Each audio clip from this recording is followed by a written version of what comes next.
Argonauts finally righted their sinking ship last week with an impressive win, taming the Tabbies to get back in the Eastern Hunt. The heat is on Reggie Slack and the Saskatchewan Roughriders, still in pursuit of their first win. A victory tonight at home is crucial, or changes will have to be made. The Argos take on the Riders on Adidas Friday Night Football. Well, anytime's great football, but I know when it feels just right. We're gonna kick back, relax, watching football on a Friday night. It's Friday, and we're gonna be hard to tame.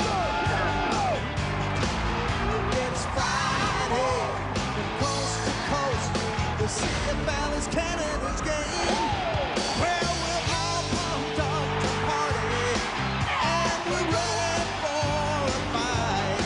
Come on, get back, relax, watching Friday Night Football. Boys, it's too bad, playing CFL football. Game is up for grabs. It's Friday Night Football tonight.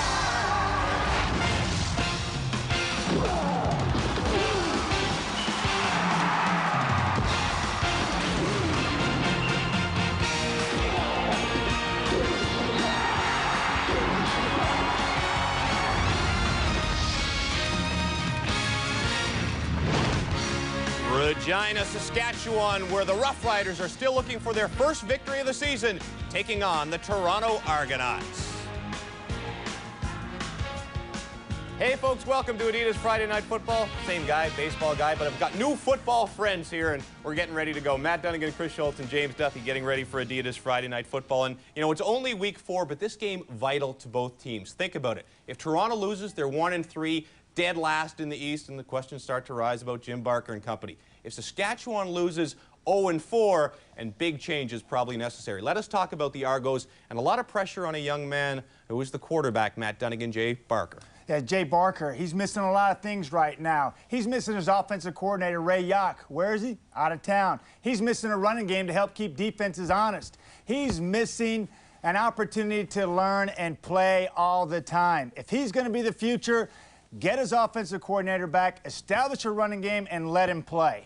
Well, I agree with that thought on Jay Barker, but you know what? The strength of this football team is defense. There's no doubt about it. They're young, they're fast, and they do two things extremely well. They can execute a defensive system, and they have individuals that can create plays on their own. That's balance on defense. The determining factor in this game, Toronto Argonaut defense, James. All right, that is the Argos. Now, for more on the Green Riders, let's send it out to the guys who will call this one. John Wells and Glenn Suter are in Regina. Guys, take it away.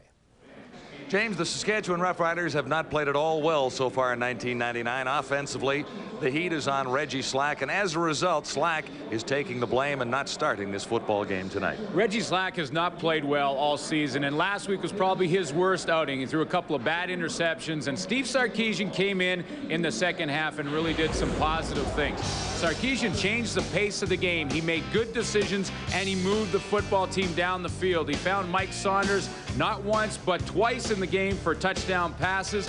He utilized all his weapons, got Dan Farthing involved, and really did some positive things. And because of that game, and because of the fact that Reggie Slack has a bit of a calf injury, Steve Sarkisian will start tonight. This is how the numbers compare from last week's performance.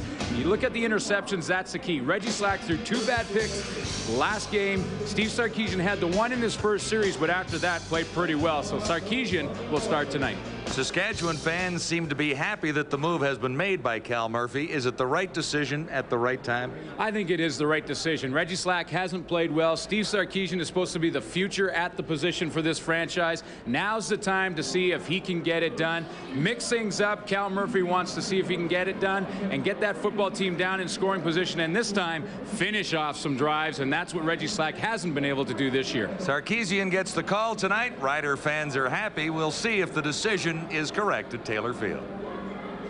All right, thanks very much, gentlemen. Glenn said he's the future. There is the future. Getting ready to start this one off. Kickoff is coming up. Argos, Riders. Hang in there with us. It's only week 4 on Adidas Friday Night Football, but the Roughriders are near desperate for a win after 3 straight losses. Fans in Saskatchewan a little restless. And this is a group of football fans you don't want to get restless. They get ornery. It's a little breezy, the clouds a little ominous. Here's the outlook from the Weather Network. It's 16 degrees. The wind is west at 25 km, and there's a 30% chance of rain at Taylor Field tonight. Jim Barker got his first CFL win last week, and that was a relief after an 0-2 start. After 20 years as an assistant, Barker is in charge of the Argonauts in 1999. Well, Cal Murphy is the opposite of Jim Barker. Jim Barker has 3 wins or 3 games under his belt as a head coach, and look how many Cal Murphy has. 96 wins, 67 losses, 3 ties. He has yet to register a win as a head coach of the Saskatchewan Roughriders this year. Cal is closing in on 100 CFL wins, and he'd like to get a little closer here tonight. His team has not played very well during the first 3 weeks of 1999.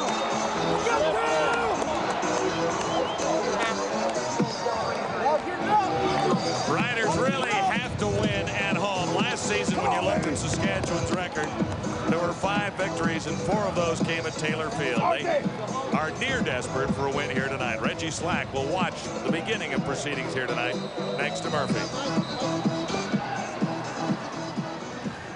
Paul McCallum will tee it up for Saskatchewan, and the breeze in his face right now, so he may need a little help keeping that on the tee.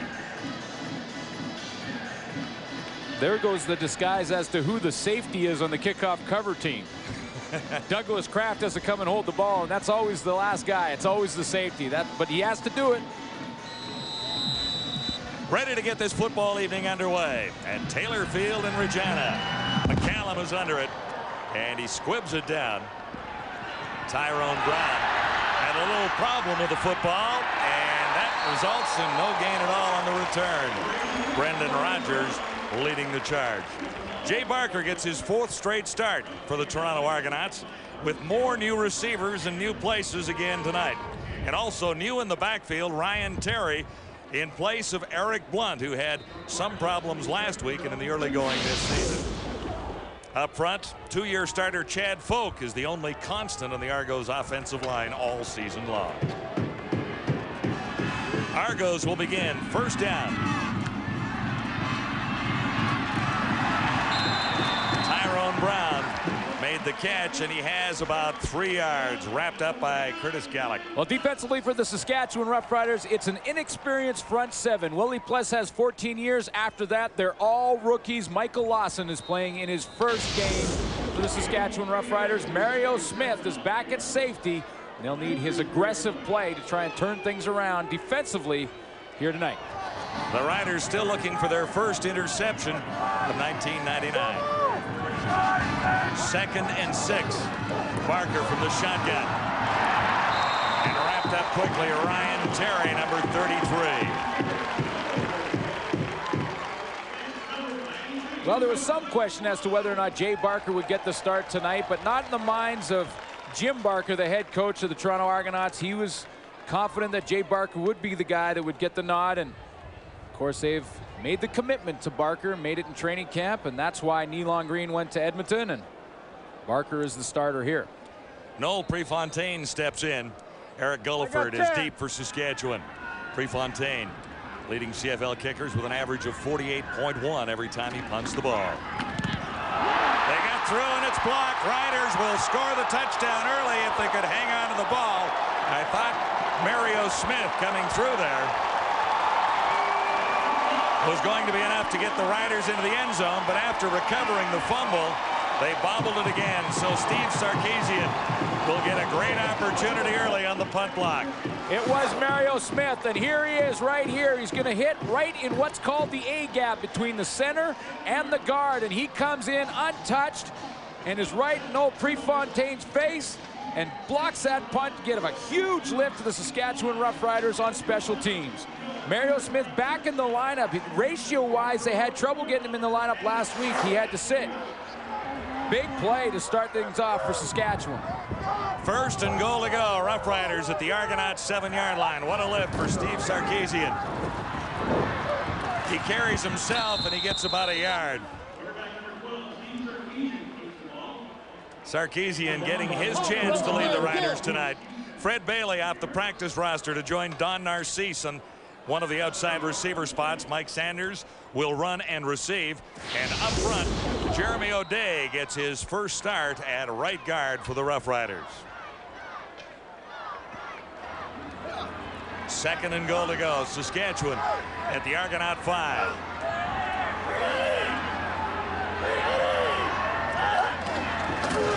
Sarkisian looks to the end zone. Touchdown, Dan Farthing.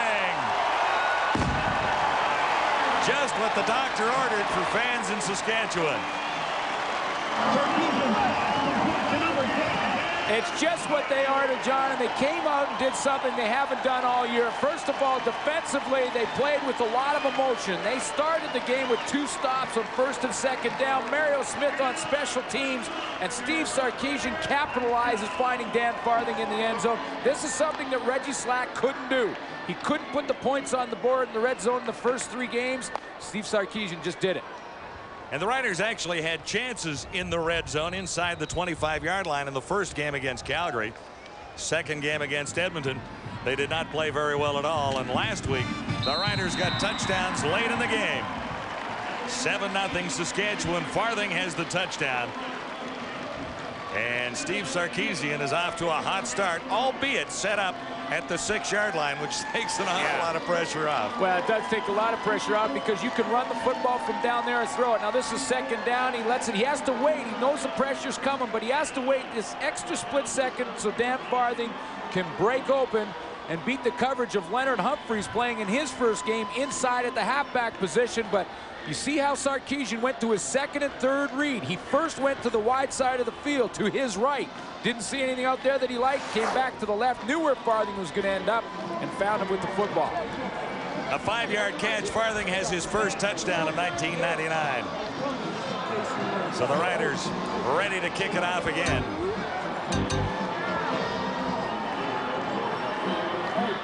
A little disappointing to begin this football evening for Jim Barker here at Taylor Field. The Argos have struggled here in the 90s, winning only 2 of 8 games.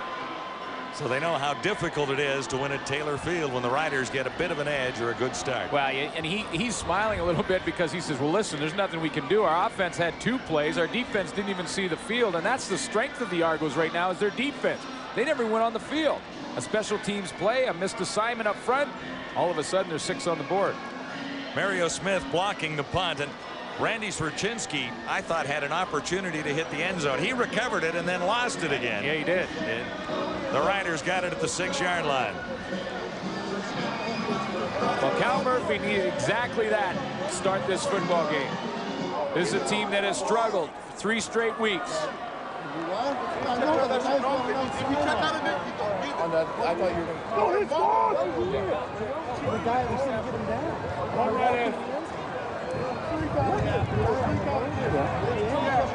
Mike couldn't get him down, so I walk in.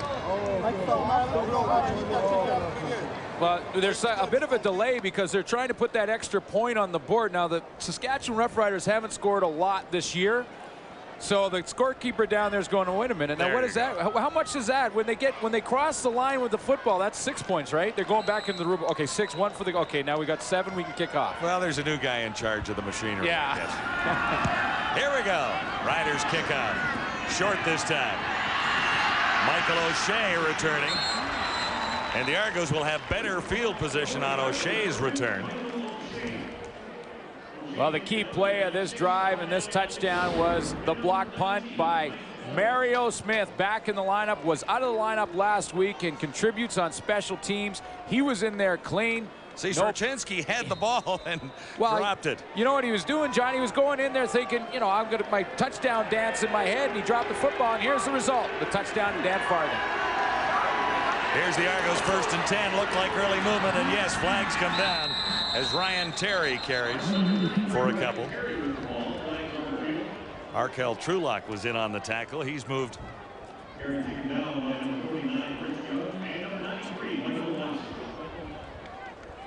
Trulock has moved to a linebacking spot to line up with for the Saskatchewan Roughriders in this one. Yeah. Offside, Saskatchewan, number 98, 1st down repeated. So Trulock was actually offside.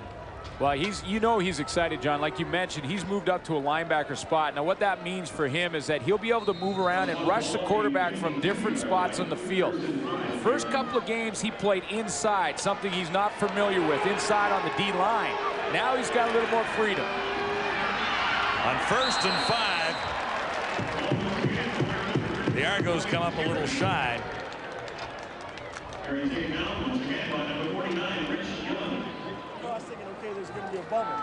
Rich Young in on the tackle. Well, Cal Murphy's going to need big performance out of his front seven. It's a very inexperienced front seven. I mentioned in the introductions, Willie Pless has 14 years. The rest of that group are all rookies. They released Gary Rogers this week. Gary Rogers had a little bit of experience. He is now gone. They're all rookies up front. If it were a rock band, they'd call it Willie and the Rooks. On 2nd and a yard to go, Ryan Terry should have the first down. And they'll look for leadership from Willie Pless. I mean, Willie and the Rooks. Well, Willie's going to have to run the Rooks. He's going to have to be the lead guitarist in that band because you know he's going to go in the huddle, make sure they stay calm. That's the most important thing when you're dealing with a group of rookies. It could be the secondary or the front seven. Guys get pretty excited. The emotion starts to run. The adrenaline starts to go. And that's where Willie Pless steps into the huddle and just says, guys, relax. Let's just play the game. 214 regular season games for Willie Pless. Barker from the shotgun. Time looks to the far side, and they call it a catch. Andre Kerwan right on the line, stretched out and dragged it in.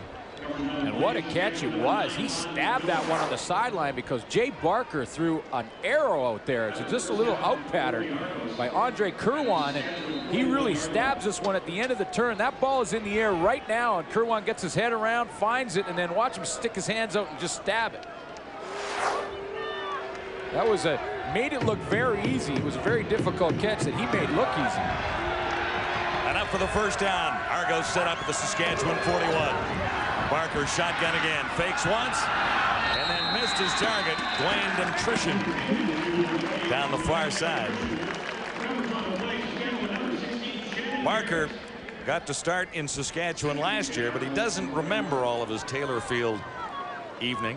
He suffered a concussion and couldn't finish the game. Yeah, and that was the game that Arkell Trueluck, and we just talked about him, had the huge game, 3 sacks. That was his first game ever as a Rough Rider, and actually his last of the '98 season. But a couple of those hits on Jay Barker put him right out of the game. So those two know each other, even though it was a year ago. And Barker doesn't remember all of it. 2nd and 10. Argos at the Saskatchewan 41. Barker gets heat, and he's wrapped up and down. Trueluck is there. The ball squirted loose. Shannon Garrett came around to get there first. No fumble on the play. We did this team with the Saskatchewan BC game last week, and this is something that they never showed in Saskatchewan's defense, and that's the halfback blitz. And you know what you love about it is that Shannon Garrett is pointing, talking like he's got coverage, and then he comes. Jay Barker turns to try and throw it out to his left, and he sees number 16 right in his face and has nothing else to do but to eat it. Didn't have a chance there. Garrett getting through for his first quarterback sack.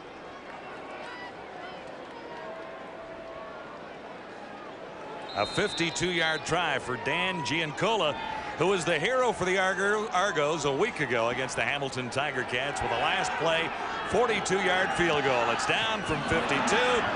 Wind ate it, but it's short, bouncing on the line, and a single point conceded by Fred Bailey. So the Argos are on the board. Giancola can't hit from 52. Good start for the Riders at Taylor Field. Steve Sarkisian at the controls for the Saskatchewan Roughriders. He has a 7-1 lead. And the Riders are 1st and 10. At the 45. Sean Daniels for maybe a yard. Defensively for the Argos, well, they're led by an all-Canadian linebacking core, including Glenn Young, Kelly Wilshire, and Michael O'Shea leads the team in tackles once again. And in the secondary, Alondis Rice gets the start for Brad Elbert, who's injured with rib injuries. The Smiths are on the corner, and Leonard Humphreys gets his first start. Starting lineups brought to you by Midas. Car care the way it should be. 2nd down, Saskatchewan. Sarkisian had time to throw for a split second at least. And he's wrapped up by Demetrius Maxey, number 91. Well, the bookends kind of got him caught in the middle. It was Jermaine Haley and Demetrius Maxey coming from one side and one from the other.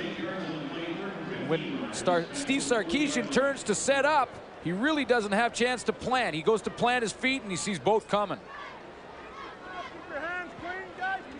Haley and Maxey through to get the quarterback that time. Third down, Saskatchewan. Mike Clemens, the lone return man back for the Toronto Argonauts. McCallum back near his 25.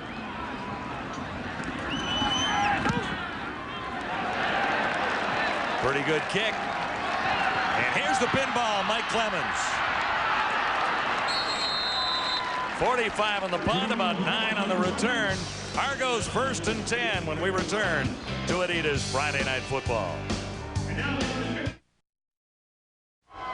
Head coach Jim Barker of the Toronto Argonauts. He was the offensive coordinator there last year. Here's what the Argos have to do to win this thing tonight. Yeah, they have to establish a running game. They've been trying to do it for a couple of years now. We'll get a chance to take a look at the newcomer in the backfield in Ryan Terry today. Contain Mike Saunders. Saunders has been really the only offense that the Saskatchewan Roughriders have put up there. And the third one, of course, they have to score early, and they're running out of time to do that. Barker takes off on first down, and he'll have another one for Toronto out across the 50 to the 51.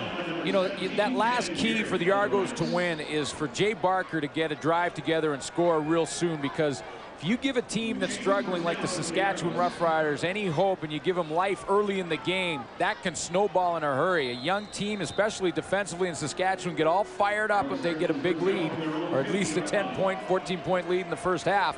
That could snowball, so Jay Barker's got to respond. He picked up 10 for a first down right on the Argonaut 50.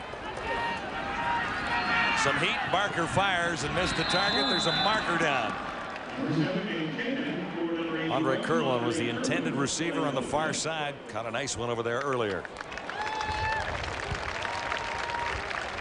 This will be against the Argos.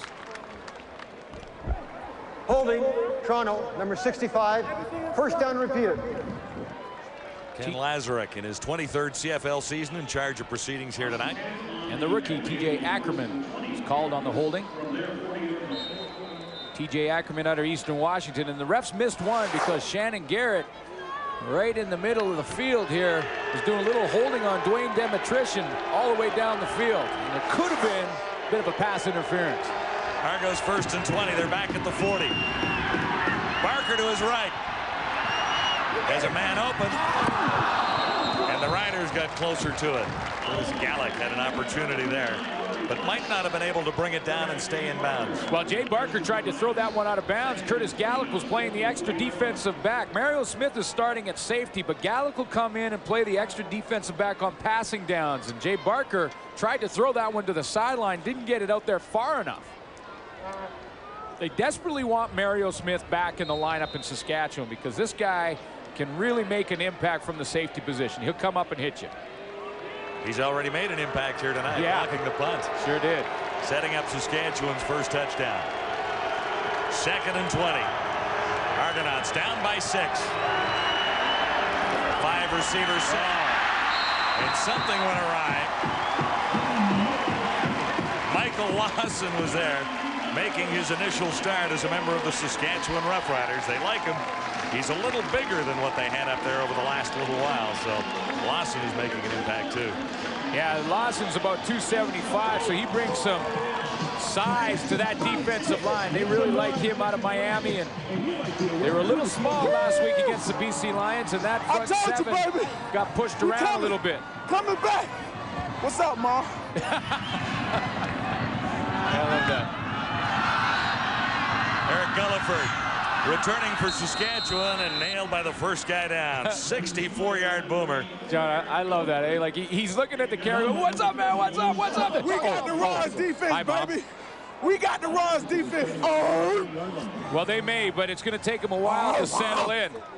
They're a young group for sure up front. I mean, we talked about it. Willie Pless has experience, and after that, look at this. Arkel Truluk's in his 2nd year, but this is really his rookie season because he played 1 game last year. all rookies in the lineup. Yeah, those ones mean raw, really, don't they? I mean, when you look at this, Willie Pless has played 14 seasons, 214 games. The rest of the front seven combined have played 14 games total. Saskatchewan beginning. Back at the 20. Sarkisian. For Mike Saunders, a little shovel pass works out very well. One of the keys for the Argos to win this game that we had just talked about was contain that man. He has really got off to a good start with a team that has been struggling, and that's not easy. He's really been their only offense. Last week, almost 100 yards, had the 2 touchdowns receiving, was a primary target for Steve Sarkisian, and he's running well. Had a little bit of a rib injury, but it doesn't seem to be bothering him. 20 for Saunders there. He had 135 yards in offense from scrimmage and the 2 touchdowns last week. Markers go down. Procedure call, apparently.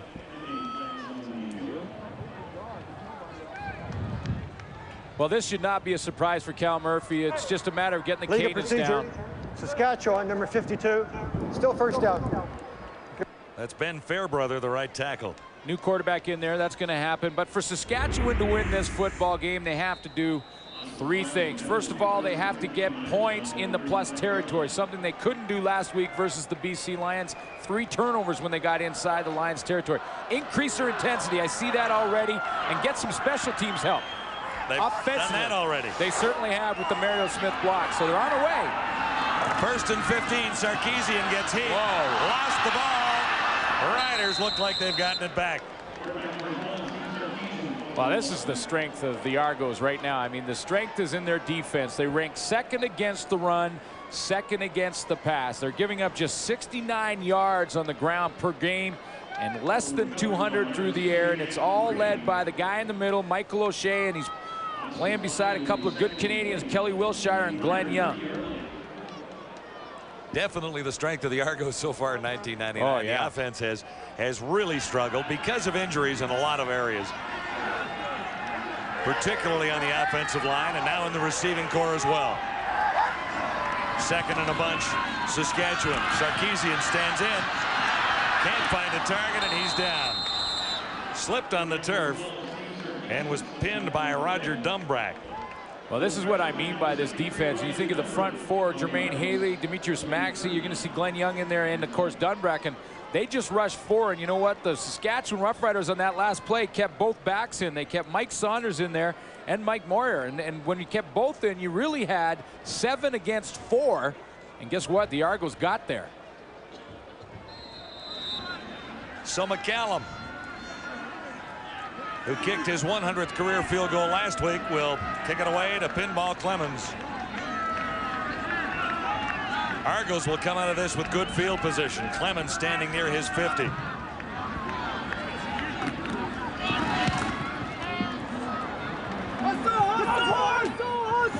Mike Clemens returning for the Argos, and he spins his way for about 7 out to midfield. Just a 31-yard punt. Mike Marr leading the tackles for Saskatchewan. Argos have good field position and first down when we're back. Argonauts are 1st and 10 beginning at the Rough Rider 54, and in the middle of all of that is Pinball Clemens, who had a nice little 7-yard return there. He's closing in on another personal milestone, 12 yards away from 5,000 rushing yards career. That would put him in, well, he already is in 2nd spot on the all-time Argo list. The Argos try the little shovel pass, and Ryan Terry is better than halfway to a first down. Mario Smith up from his safety spot to make the tackle. Well, you talk about the number from Pinball Clemens. I mean, it's going to be very tough for him to get that because he's played as a slot back right now in the Argo offense, and in the last 2 games he has not touched the football running it. He's not got 1 rushing play. 2nd and a couple. Barker goes deep, just missed. He was looking for Tyrone Brown, and Brown was in behind the Saskatchewan secondary. Boy, he sure was. I mean, he was a quick read by Jay Barker, and he got some time. Chris Giaskis recovered from his knee injury, playing against Arkell Trueluck. Does a pretty nice job of giving Barker just enough time to get that football out of there, ride him to the outside, and Barker was inches away from hooking up with Tyrone Brown. An interesting night for Noel Prefontaine. 164-yard punt. I got 10. And one block that set up a touchdown.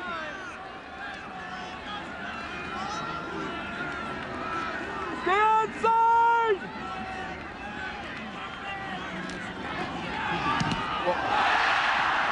This one was tipped at the line. Saskatchewan will get it around the 30-yard line. Chris Zarka threw that time. So it never got deep at all. Tipped at the line, a 17-yard punt.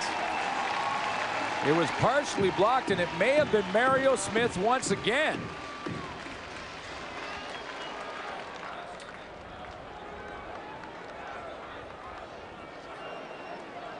Smith was on the rush, and I wasn't sure if he got home. This is Smith here. He's right in the A gap, that same gap. Well, he gets pushed out. Actually, it was Chris Zarka this time. Personal protector, the last guy back. Dwayne Demetrician had to make a choice. He saw that Mario Smith was coming, so he took him. He blocked the earlier one. That left Chris Zarka free to the outside. And what you're going to see, he got his hand on it. Now, did go across the line of scrimmage, but partially blocked. Saskatchewan, good field position, or better than it might have been, beginning at the 35. First down, Roughriders. Zarka running around and wrapped up, or Steve Sarkisian, I should say. That's Glenn Young. He got in there on the tackle, and Glenn Young is going to move around a little bit. He's typically a linebacker, and he usually plays back there, but he'll be playing up in the rush end area. He'll move around, hit the A-gap, a lot like we've seen David Benefield do for the BC Lions over the last 3 weeks and 4 weeks of this season. Sarkisian really hasn't been able to move the football team so far. He's looking at 2nd and almost 10. Unloads in a hurry this time, and they'll come up well short of a first down. Well covered by that Argonaut defense. Gulliford sliding out and making the catch. So Sarkisian heads to the sidelines one more time. Made the right read and threw it out there, but just a great open field tackle by Adrian Smith, the quarterback. I mean, the cornerback. Well, he does both. That's true.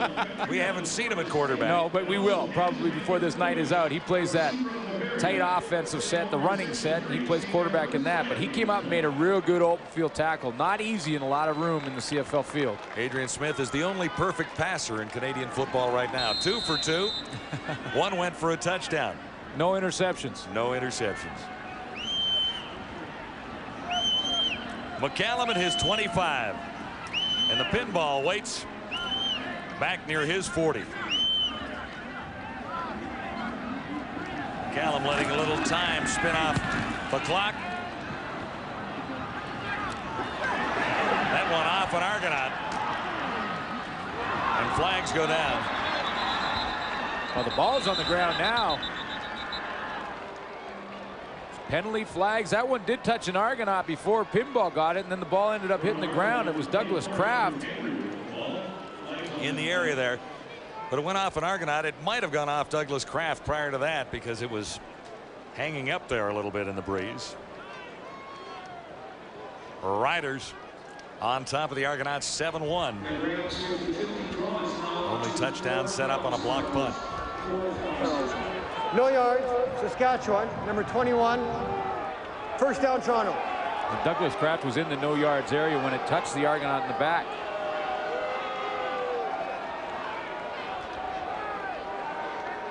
You know, Jay Barker has got some good field position to start a couple of series here. He just hasn't been able to get anything done with it. Right now, he's starting on Saskatchewan's side of the field. Not bad from the 48-yard line. 49 seconds to go in the opening quarter. Barker good on half his passes thus far. From the shotgun, he shovels it for the pinball, and Mike Clemens is stopped after about a 3-yard gain. Travis Smith, the middle linebacker, was waiting for the pinball there. This is what I talk about when you have a young front seven. They get a little bit of confidence. They start flying around. This is an athletic group. Travis Smith, not a big guy, but he's about 220 pounds with great movement laterally. One step to the left, and then all of a sudden he can fly out there, run down towards Jay Barker, and then come back and make the tackle on Pinball Clemens. It's a very active front seven. They're young. They're not real big, but they can move around. If they get a little confidence in this game, watch out. We'll see some fireworks from them. 17 seconds to play in the opening quarter at Taylor Field. Timeout on the field. The Argos are talking things over. And they'll try and take advantage of the switch here and get the wind at their backs. And what they want to do right now, too, is like we just mentioned, you see Jimmy Kemp talking it over, too. He said, look, those guys are flying around. They're young up front on defense, so they're really flying around now, and they're cutting off for pursuit angles. The way you can beat that is by misdirection plays. Make it look like you're heading to the right, stop and bring the whole thing back, like counters or something that brings it back the other way, and get some of those young guys influenced by motion and movement.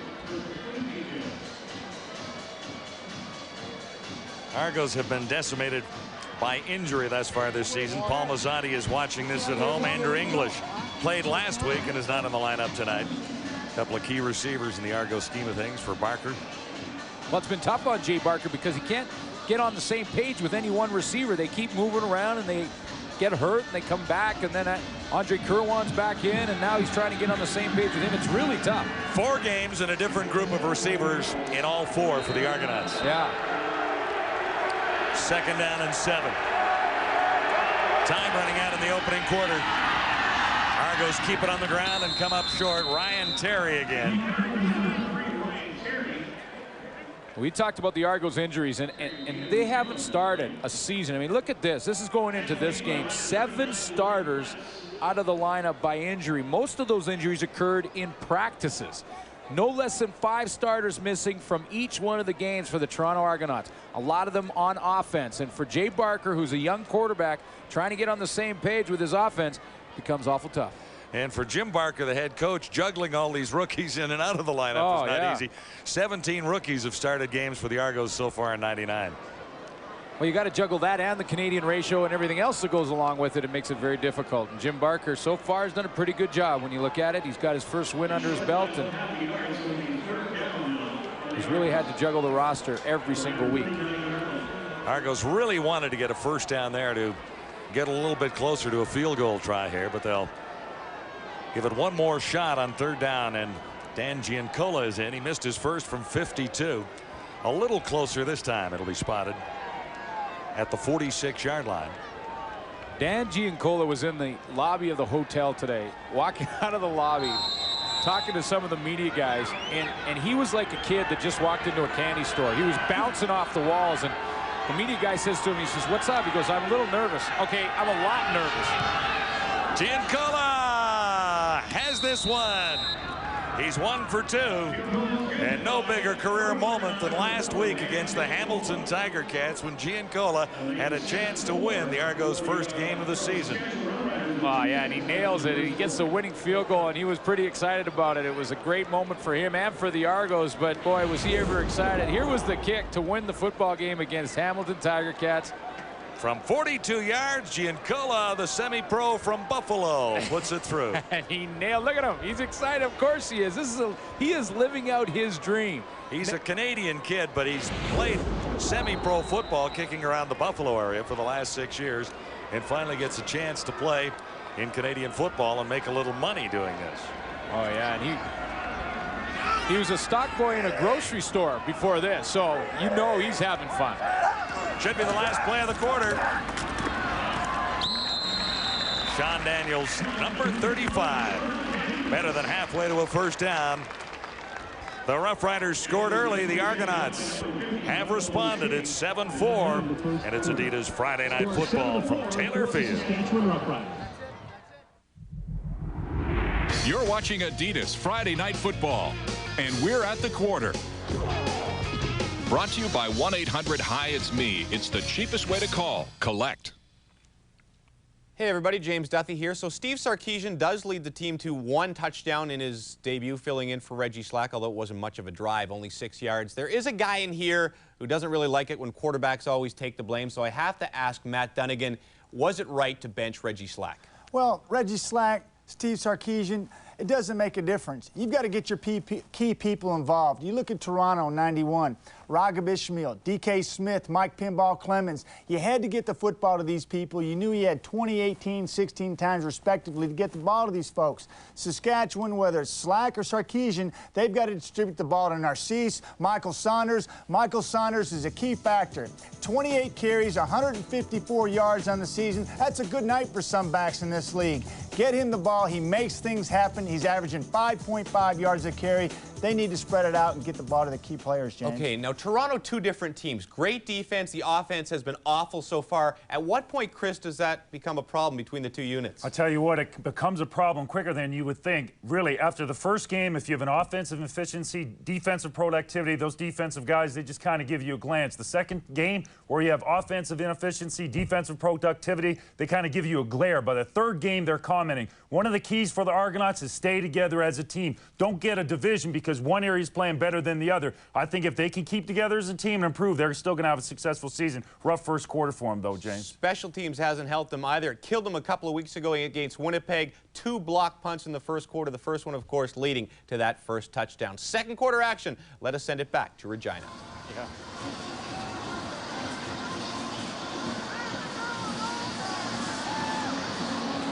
Ready to begin the second quarter at Taylor Field. A little something to cheer about for a change here. Gainer's got a new look. Got the helmet on and everything. What happened to his car? He lost the car. He's got a bike now. Budget cuts are hitting everybody. Sarkisian, good on 3 of 3 for 30 yards. Looking for a first down here, and he may come up short with Sean Daniels. We'll see where they spot the ball.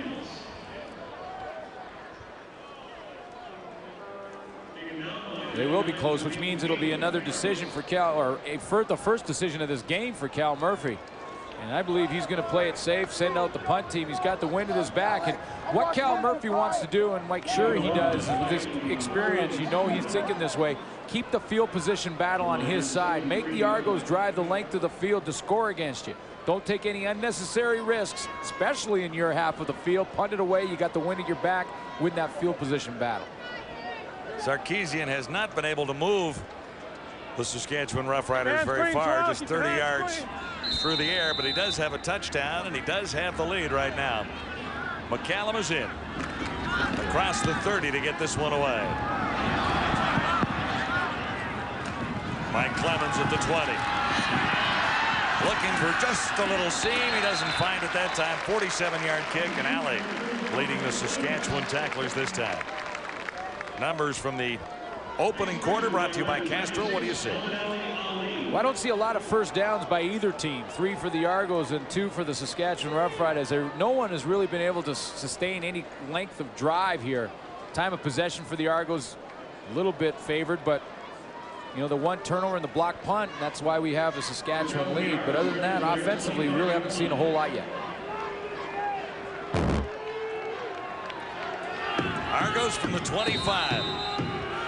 They're in the elephant set. Adrian Smith at quarterback.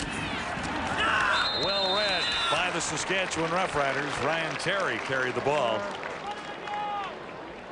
It's an offensive set made up of offensive linemen. I mean, these guys right here, that's all offensive linemen. The only backs he has is 1, 2, 3, and then himself. He's got 4 backs. The rest are really offensive linemen. In fact, Demetrius Maxey gets some time up there, as does Glenn Young a couple times. So they get some big boys up there, and they make natural pass rushers become run stoppers. It's worked for 1 touchdown and provided some offense for the Argos. This is Terry again. But maybe the Riders have seen too much of this on film. It worked a little better earlier in the season. And it's really limited. I mean, yeah, you can run and you can attack. You get the big guys up there and you make some of these younger defensive linemen react to it. But it's very limited. Greg Marshall, the defensive coordinator by committee here in Saskatchewan, along with Richie Hall, know that they can only really run the football. Adrian Smith, not a real threat to throw, even though he is perfect on the season at 2-2. But not a real threat to throw, so they just plug up that middle. Get up. Argos will kick it away. Prefontaine at his 10. Too deep for Saskatchewan. A knuckleball. And not much room to run for Eric Gulliford on the return. Saskatchewan first down, but the Riders do have good field position as a result of the exchange.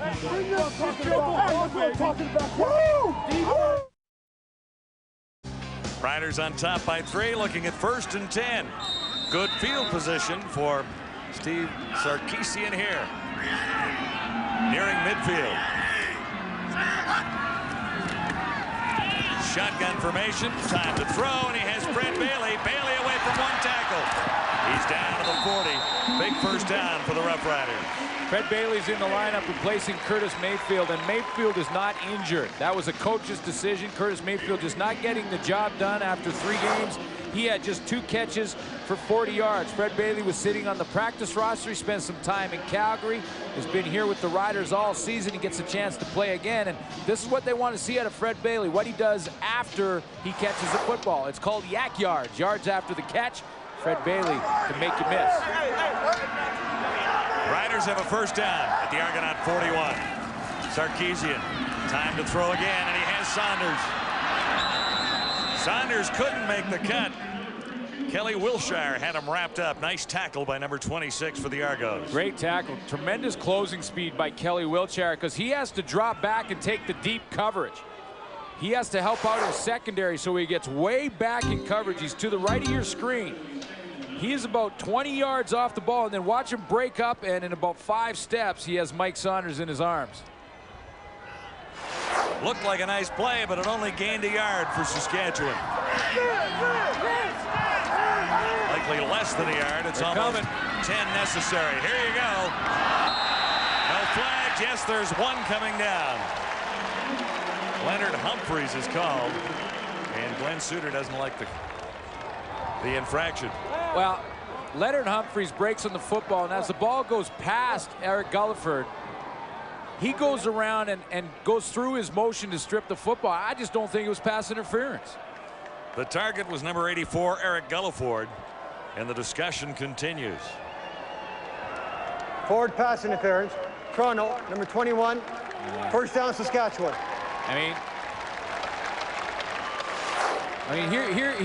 Here's the play right here. Now watch as Gulliford here's the close. The ball goes past, and then Leonard Humphreys goes for the football. See, the ball is passed right there. I don't see any interference. Not only that, it was not a catchable ball. Eric Gulliford had no shot to catch that one. He didn't even make an attempt at it. Leonard Humphreys playing his first game for the Argonauts. Cut by the Lions last year. Well, he's a natural corner, and they got him playing inside, so it's going to take him at least a quarter or 2 just to get comfortable with that position. Saskatchewan at 1st and 10 from the Argo 28. Another flag is down. And we'll check out the infraction. Mike Saunders averaging 5.5 yards a carry. Let's go, Steve! Offside, Toronto, number 91. First down repeated. Demetrius Maxey gets called on the offside.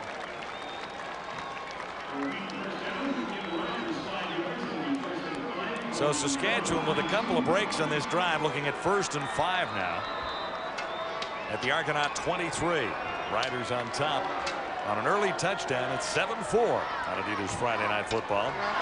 Best drive of the night for the Roughriders.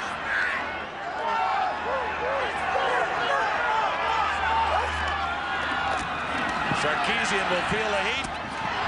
Couldn't get it through to Don Narcisse. Well, the Argos weren't hiding the fact that they were sending the house at Steve Sarkisian. 2nd down and 5 yards to go. They said, we're not going to disguise it. We're just going to show you that we're coming, and then we're going to come. Look at this. Look at how many guys are on the line of scrimmage before the snap of the football. Everybody's up there. They're all coming, and then just a great play in the open field by Adrian Smith to knock that one away from Don Narcisse. Steve Sarkisian had to get rid of it because he didn't have enough blockers. Sarkisian's first incomplete pass. The hole disappeared for Saunders, but he found a little extra. sliding off to his left.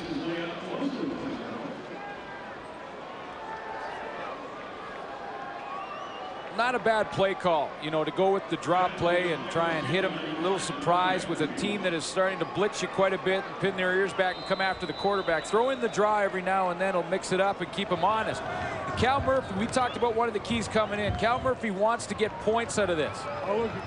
Last week, when the Saskatchewan Roughriders were in the plus territory like this, they had a lot of positive plays back-to-back and then would throw it to the BC Lions or fumble it, put it on the ground. Even if they come away with the field goal, it's a positive thing, keeps the momentum on their side.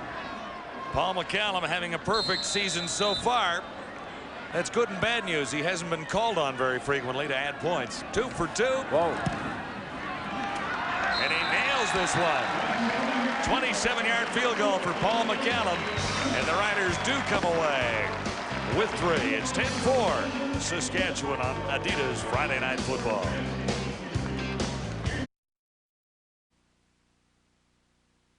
Back to Taylor Field in Regina as the Argos continue this drive. Interference called against Saskatchewan. Forward pass interference.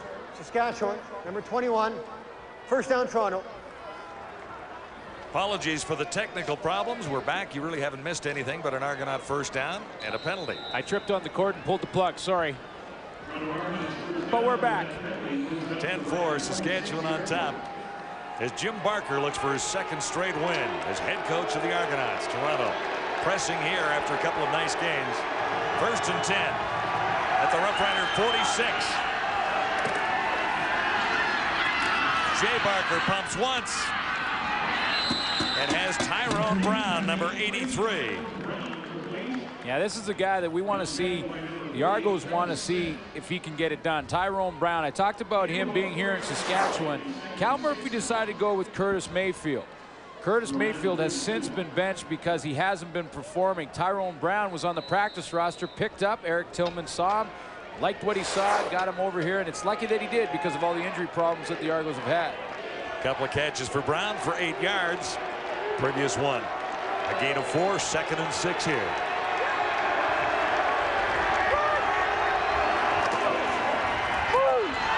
Good fake. Barker takes off. He'll get the first down, sliding safely near the 30. Ball squirted loose. The Riders think they've recovered. Barker slid. He was doing that slide feet first. Once you go feet first, you are automatically down as a quarterback.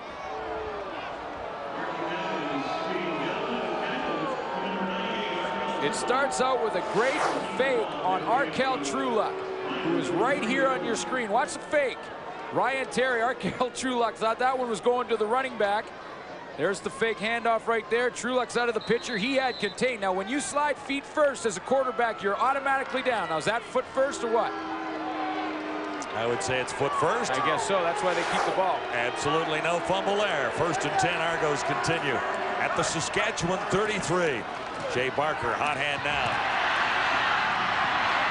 Needs a target, won't get it away. Arkel Trueluck is there, and there's a penalty flag down. Trueluck is the injured player. Jay Barker threw that one in the dirt. He's trying to argue his point now, and his point is that there was a receiver in the area because that football did not cross the line of scrimmage. If it crosses the line of scrimmage, it is not intentionally grounding the ball. If it's across the line. If it's across the line, there doesn't even have to be a receiver in it. If you throw it across the line, you could throw it into row 10 of the stands. Intentional grounding. Toronto, number 17. Second down.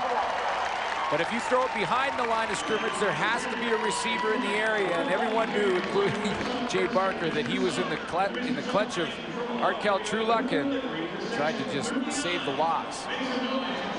Argos look at second and a bunch here now with 7:11 to go till halftime. Saskatchewan on top, 10-4.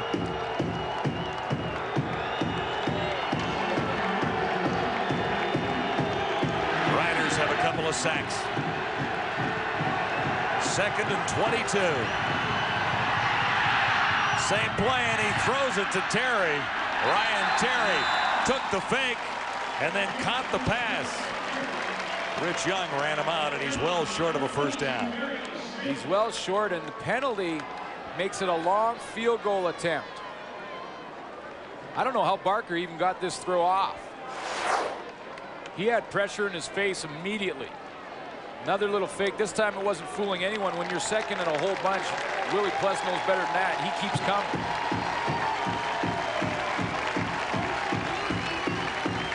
Yeah, see, they're too far for a field goal against this wind in Saskatchewan. That penalty put them out of range, and now the Argos are going to have to punt the football. Right from midfield, Noel Prefontaine waiting for it. Fred Bailey. Short kick, rolling to about the 5. Farthing picked it up.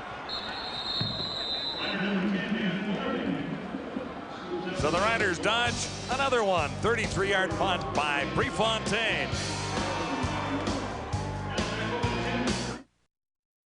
Doesn't have a catch tonight, but it's guaranteed he'll get one. Well, he's got to keep the streak going, and he's got to keep adding to this total. 886 receptions, of course, the all-time leader in CFL history. And I have a little trivia question for you. Okay. He broke the record last year in Edmonton. Who was the quarterback who threw him the football? The quarterback who threw him, Heath Rylance. When he broke the record. Heath Rylance. Nope, the guy who's playing right now. Sarkisian. Yeah. Sarkisian on first down, Saskatchewan. Mike Saunders tries the left side. They haven't run with Saunders a whole bunch tonight. I did know it wasn't Reggie Slack. Yeah.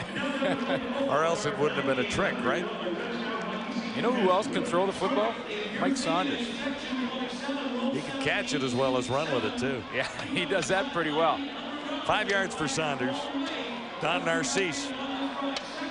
201 consecutive games with at least one catch. He doesn't have his reception thus far tonight.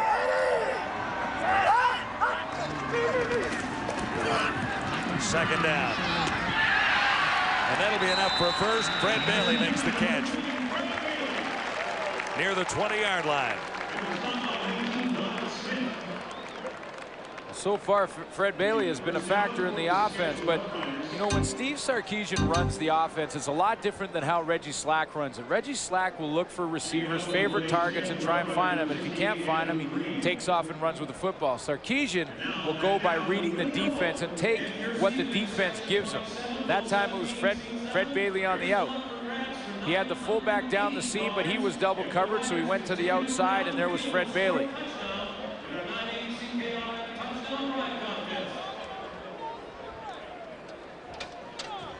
Andrew Green, the left tackle, number 68, is the injured Saskatchewan Roughrider being attended to down there. And he's in considerable pain, you can see. Yeah, they're looking at his ankle. Signed this year. Had a coffee in Seattle last year. Also took a shot at making it in the NFL with Jacksonville. That didn't work out, so is back with the Saskatchewan Roughriders. Played briefly in '97. 7 regular season games, and then took another crack at the National Football League in '98. Signed with the O-line. They all signed together in the offseason. Right in here. Whoop. Hang on, let me sharpen my pencil. He's right in there. Big number 68 playing the guard. He gets kind of twisted around. Playing on Jermaine Haley. And Ivan Gutfred, the trainer, was looking at his ankle. Then they'll check out the knee. They start on the foot and kind of work their way up until they make sure that everything is okay. It's tender right now. That's not a good sign when you can't put a lot of weight on it. Which is a concern for Steve Sarkisian. Reggie gets to watch this one. Reggie Slack couldn't finish last week, or at least didn't finish last week. Steve Sarkisian came in after a couple of interceptions and a fumble by Slack and a poor showing by the Roughriders against the BC Lions. Yeah, well, that was just a bad throw by Reggie Slack, and then this was a bad decision. He had a chance to run, pick up a couple of yards. They're in field goal range already, and he just throws it away right into Raphael Robinson's hands. And it was shortly after that interception that Reggie Slack got the hook, and Steve Sarkisian came in the football game and did pretty well. And Reggie Slack was not happy about it. Those are his numbers from last week, those 2 interceptions you just saw. He sat on the bench. Once he was benched, he took it literally, went over there and sat down, did not get up the rest of the night, was very unhappy. And They're saying that he has a bit of a calf injury as well. Didn't take all the reps this week in practice, but I think Steve Sarkisian would have started anyway. Riders first down, beginning at the 20-yard line. Sarkisian. Gulliford, nice catch at the 40. He's been the Riders' most consistent receiver so far this year. 14 catches, 173 yards so far. Most consistent receiver, and in this play, the most courageous, because he's going to come down and he knows one thing, that he's going to run right into the safety along this Bryce. See, a little move to the inside. Now he has to expose his ribs, reach up for the football. Now Bryce is late and doesn't put the hit on him, but that takes courage to reach out. That's when you see receivers get alligator arms. Eric Gulliford, a 20-yard reception. Saskatchewan first down at the 40. Saunders wrapped up quickly by Michael O'Shea. You know what's amazing about Michael O'Shea? We talk about how he's the leader of the defense, and he often, or almost every year, leads the team in tackles. But you know what he also does? He leads the team in special teams tackles. I mean, that's saying a lot. I mean, that's leading by example when you are not only leading on defensive tackles, but you're also covering punts, covering kickoffs, and leading the team in special teams tackles. Yeah, you're a star on the defense and still leading in special team stats. Sarkisian gets some heat. Looks for an opportunity, comes up with a first down. Sarkisian out across the 50. And he'll have a first down to keep this Rider drive going. Well, he's been feeling a lot of pressure, and I think this is just instinct. They're going to get pressure from the outside, both ends coming hard, but I think this is just instinct by Steve Sarkisian. I'm not sure. See, he's looking to the left. All of a sudden, he just turns his head and at the same time is already running to his right. Sometimes the quarterback just gets a feel for when they're going to get hit and when the pressure is coming, and they take off. They have a clock going on in their head. After about 3 seconds, they know they better get out of there. Riders from their own 51. Saunders has about 4 to midfield. Michael O'Shea met him there one more time. 64 tackles, 6 sacks for O'Shea in 1998. 15 tackles to lead the Argos this year. Closing in on 3 minutes to go in the opening half, Michael O'Shea. And the Toronto Argonauts solid on defense. The Riders moving the ball as well as they have all night at this time. Field in Regina for the second Friday night in a row. We're here to watch the Saskatchewan Roughriders look for their first victory of 1999. Slack is on the sidelines. Steve Sarkisian has control of the Saskatchewan offense. And looking back to last week, this might have decided it. Slack 140 yards, but the 2 interceptions, Glenn. Yeah, at bad times. Threw away points, and time to look at Steve Sarkisian and see if he can get the job done. I mean, the guy has a very rewarding, had a very rewarding college career at BYU. Broke Steve Young's records there for completion percentage. And he's not new in Saskatchewan. He's been around Riderville for the last 4 years. Sarkisian. Narcisse couldn't bring it down. You know, Narcisse cannot shake Adrian Smith. I mean, this has been a matchup we've watched a little bit in this game. Don Narcisse against Adrian Smith, and Don Narcisse is having his problems. Here's Don Narcisse. He's going to work right into here. And Narcisse is having his problems. He breaks a little jam there by Adrian Smith, and then he beats him to the football. Now, there's been about 3 of those knockdowns by number 12. The ball's intended for number 80. McCallum on 3rd down into the final 2:42, and what a great kick by McCallum. No chance for the pinball as McCallum nails it out on a perfect angle. You know, 44-yard punt out of bounds, no return. You know, Don Narcisse is going to get his too, because, you know, this is 2 veterans battling it out. Of course, Adrian Smith has been in the league for 6 years, 4 years with the Argos. He's a Grey Cup ring with them, and Don Narcisse, of course, one of the all-time greats, on his way to the Hall of Fame as well. And they will battle the rest of the night. So far, it's 3-0 Smith. But there's a lot of football to be played, and it's a matchup we'll keep our eye on for you. Narcisse, 1,419 yards receiving for Saskatchewan in his best year in 1989. That was also Saskatchewan's best year in recent memory. Time count violation, a procedure call. Saskatchewan's defense has played a little better tonight, hasn't it? Well, they're playing with more enthusiasm. We talked about intensity had to be turned up, and I think it has been.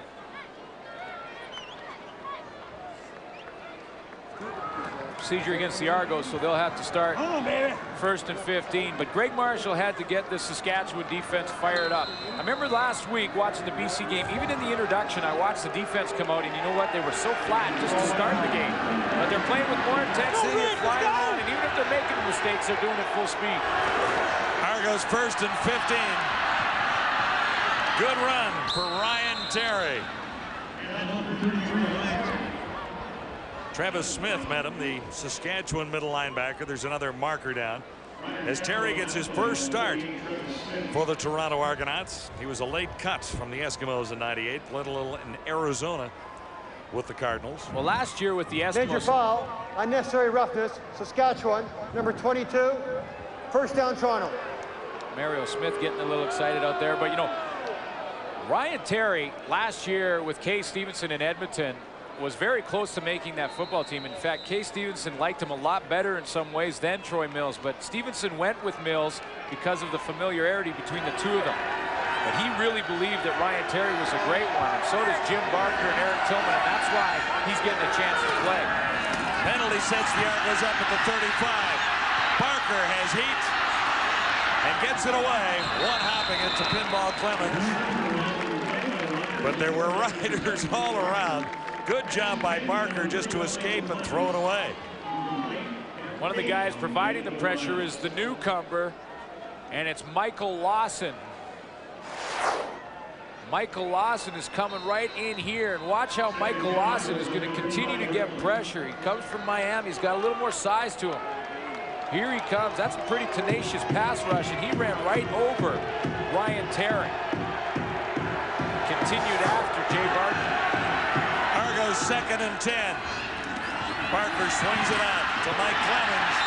And there were riders everywhere. Curtis Gallick was the first. This, John, is where you know you get some enthusiasm in your defense, because all you have to do is count the green jerseys around the ball carrier when it's out there, and you'll know that they're flying around to the football. It's called gang tackling. When everyone is up and excited, the adrenaline's pumping, you're going to see pursuit angles. Now, you know, Mike Clemens can make you miss, but he can't make everyone miss. And there's four jerseys right around him. Gallick gets the big hit. But Mike Clemens didn't have a whole lot of room to run there. Prefontaine on third down. Had one block, keeps this one low. Gulliford still on his feet. Nice little return for about 7 yards. Should have been stopped sooner. Just a 25-yard punt for Prefontaine. 2:01 to go till halftime, and the Riders have great field position once more. Next Thursday, Saskatchewan in Hamilton. The importance of winning here tonight for the Roughriders is explained right there. Ticats looked very solid again last week, and they're tough at either win.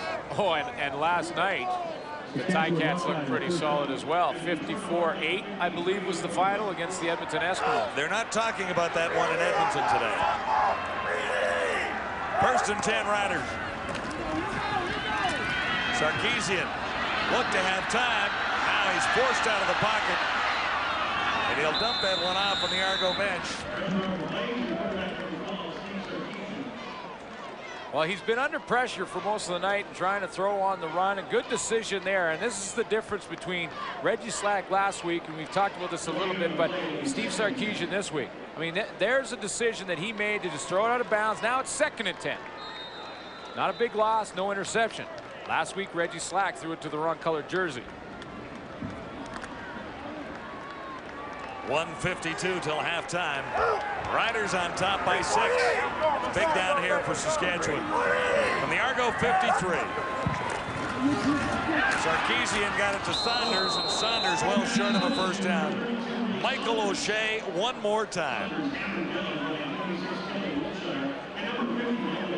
Another big hit by Michael O'Shea, anchoring that Argo defense. He was great in '98. He was the Rookie of the Year in '93. Shows blitz, makes Sarkisian thinks he's coming, then drops off and gets involved in the tackle on Mike Saunders. He shows blitz, little contact there, turns around, gets involved in the tackle from behind, bang, right there. And he gives the Argos another opportunity with the football here in the opening half. McCallum's punt. And Smith has it bounce and trickle by him into the end zone. So he'll give up a single point, and there was a marker down somewhere. Well, the markers are at the line of scrimmage right along the sideline, and if this is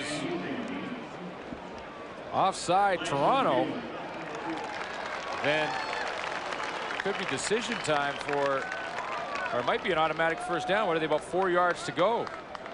And this is a biggie.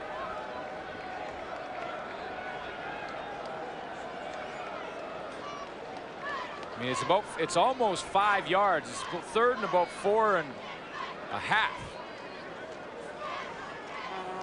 So Jim Barker, if that's offside Toronto, which it looked like the initial indication was, that's a huge one for the Argos. They were looking at getting the ball back. I think you've got the correct analysis there, because the Riders are celebrating. Barker doesn't look happy, and Sarkisian talking it over with Murphy. So some decisions to be made here when the announcement Offside, comes. Toronto, number 93.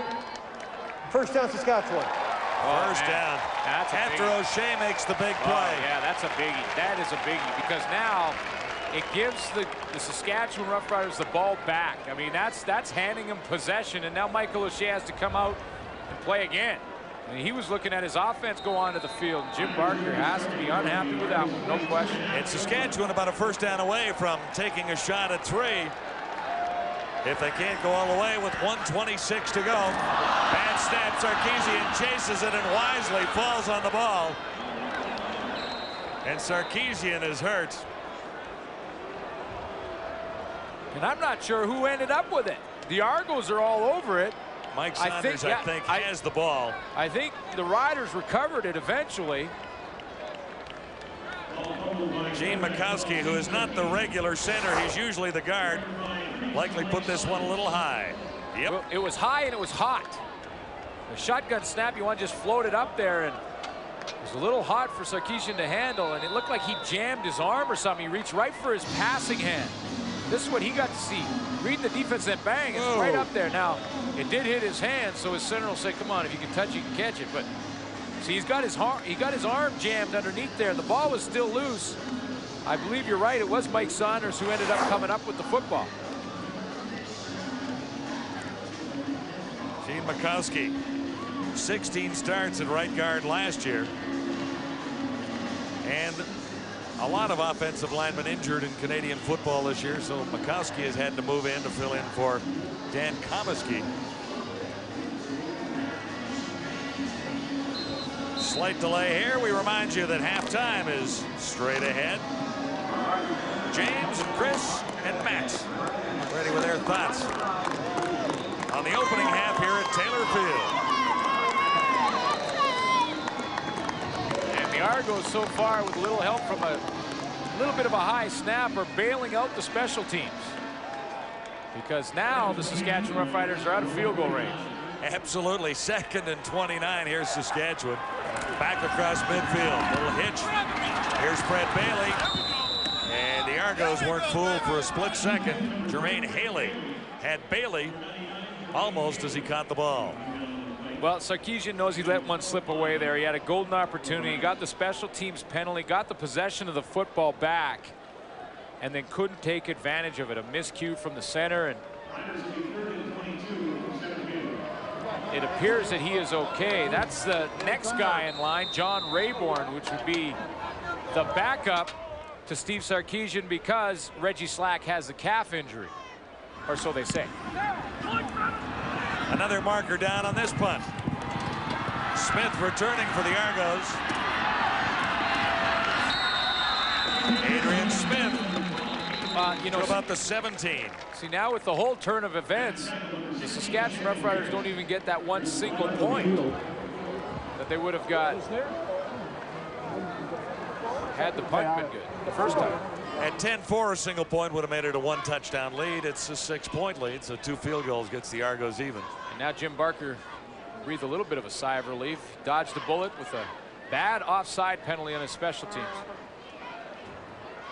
Procedure, Saskatchewan 35, decline. First down, Toronto. See, with the wind the way it is, and it seems to have died down just a little bit here, there's still enough time. The Saskatchewan can get 2 quick plays here, call a timeout, take the punt, and still be in position to kick a field goal with the wind at their back. If the defense can hold the Argos here. Right. Ryan Terry broke 1 tackle, and he has a first down. Terry near the 30-yard line. Douglas Kraft made the tackle.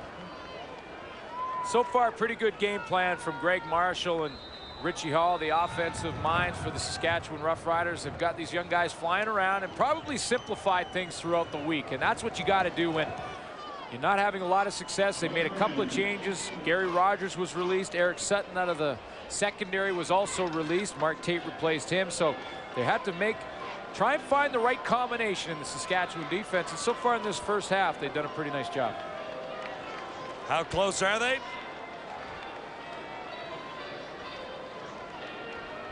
Just enough. First down. 39 seconds on the clock. This Ryan Terry's looking pretty good. I've been impressed. Number 33. Showed a couple bursts. A lot of people say he's a Mike Saunders clone. They say he's got a lot of the same sort of talents. He catches the ball well. He's about the same size. Kind of looks a bit like him as far as his running ability and his style of running.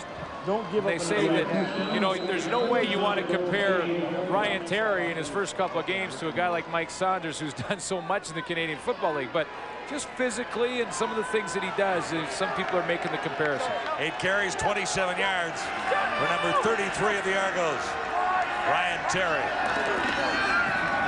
He gets it again. And now 16 seconds are on the clock.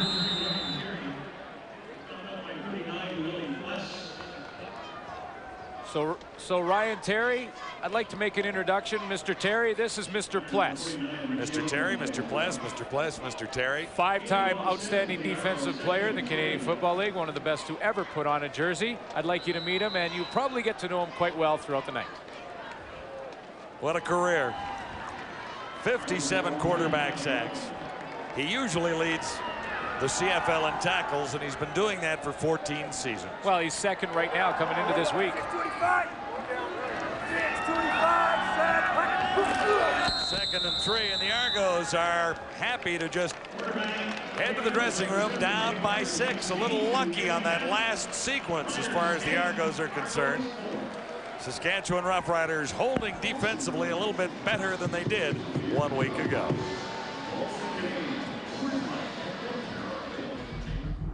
You're watching Adidas Friday Night Football, and we're at the half.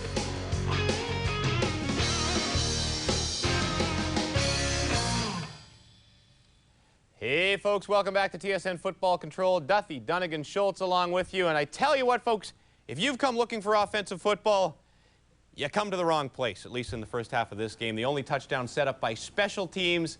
All right, Chris, is it bad O or is it good D? Well, I think it's good D, and I think it's good D on the fact of the Saskatchewan Roughriders. A week ago, the BC Lions ran all over them. They made a couple of personnel changes that I thought tonight have made a big difference. Michael Lawson, the young kid on the interior, is making plays, holding the ball, holding the line of scrimmage ground, and Arkel Trueluck on the outside, his true position as a pass rusher. I think that has made a big difference in what he's trying to do and what they're trying to do. Come on, Chris, but they're having success against the offensive team that's been struggling. The key here is the Toronto defense. They're keeping this close once again. The first 3 weeks they did it, they're doing it again tonight. Mike O'Shea, Demetrius Maxey, got Smith and Smith in the corners. They're doing a good job out there, Chris. My point is that is the known fact. We know that the Toronto defense, the Toronto Argonauts are going to win or lose this game based on defense. My point is that the Saskatchewan defense, with the substitutions that they have made, have been good. They've been concise. They have had to make a change, and it's worked out. Everybody's making changes, Chris. We got Shaw going to free safety for Toronto. We got Humphreys going at the halfback position. Everybody makes changes, Chris. That's the name of the game. Okay, whose CFL. changes have been better, the Saskatchewan Roughrider changes or the Toronto Argonaut changes? That's for the folks to decide. We'll find that out in the second half. I think the Saskatchewan Roughrider changes have made. We're going at it right now. That's right. You guys done? Yeah, we're through.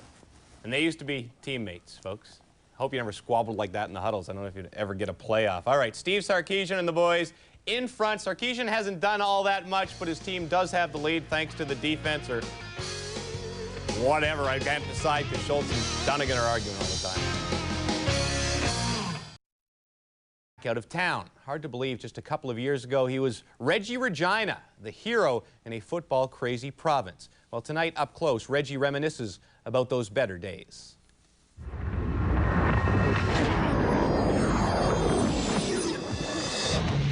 Up Close, brought to you by Adidas. Long live sport.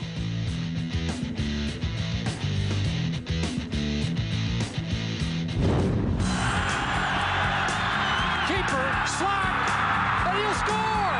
Touchdown, Reggie Slack! It would definitely have to be going to the Grey Cup in '97. This is the first time I've had an opportunity to play for a championship, and you know, that week of being in Edmonton and experiencing the electricity in the air was it was something that I'll remember for the rest of my life. We had our fans there supporting us. You know, we had come from way down at the bottom and somehow managed to work our way up to the top. And you know, I think that was a highlight for everyone involved with this club, not only the players but the coaches, the administration, and also the fans. We finally had something to cheer about, something to be proud of, and you know, it was definitely one of the biggest highlights of my career. Up Close, brought to you by Adidas. Long live sport. And those are Reggie Slack's career numbers. Not huge, but not bad. And consider he's had a lot of injuries, and he was a backup during the early years of his career. Chris Schultz, you're a fan. You know what, James? I am a fan of Reggie Slack. You know why? Because of all the adversity he's faced over his career. He was the 321st player taken out of the 1990 draft. He was a run-and-shoot quarterback coming out of Auburn that learned how to be a 3-5 7-step quarterback, then had to learn to be a sprint-out quarterback, and throw in. He had to learn how to run the option. Also, he has had debilitating knee injuries, surgeries to an extent that he takes constant medication just to make sure that he can play game to game, practice to practice. I am a big fan of Reggie Slack, and I'm not convinced that he isn't the person in Saskatchewan to lead him in a Grey Cup. Why? Because if you want to be mentally tough, that's Reggie Slack, and you have to have that quality to be a great quarterback, Matt. Yeah, Chris, he is very versatile. He's shown that over the years. He's a tough, hard-nosed quarterback as well. I don't understand. Last year, he's the most outstanding player on their football team. He has a career year, 62% completion percentage. I don't know how he goes from the penthouse to the outhouse so quickly. I hope it is a calf injury, James, that we're looking at here, and not a serious quarterback controversy and a mistake, I think, on Saskatchewan's part, if, in fact, they are benching Reggie. All right, and we will get another look at Reggie's Riders, or I guess it's Stevie's Riders, next week on the CFL on TSN. Let's look at the full schedule. Yes, those Riders up. Our game Thursday night against Hamilton. 7 Eastern is the start time. A couple of games sandwiched in between Lions, Stamps, Bombers, Argos. Then on Adidas Friday Night Football, we have the Alouettes and Eskimos from Edmonton. You want to go out and see any one of those games? Grab a pen, grab a pencil, crayon, lipstick, anything you got, and write down these numbers.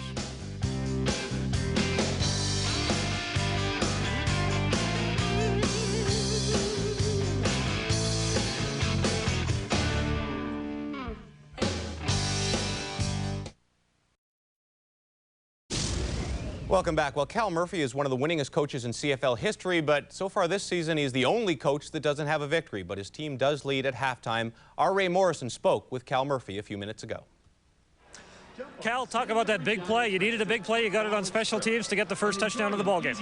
Yeah, we really did, and you know, it's too bad he dropped the ball and he picked it up and ran with it, but we managed to get it in the end zone. It's a big play right now, and you know, the wind has been a pretty big factor in the ball game, and we knew it was going to be a 2-quarter game, and we didn't do anything with the wind. That's the part that bothers me. What's your assessment of Steve Sarkisian?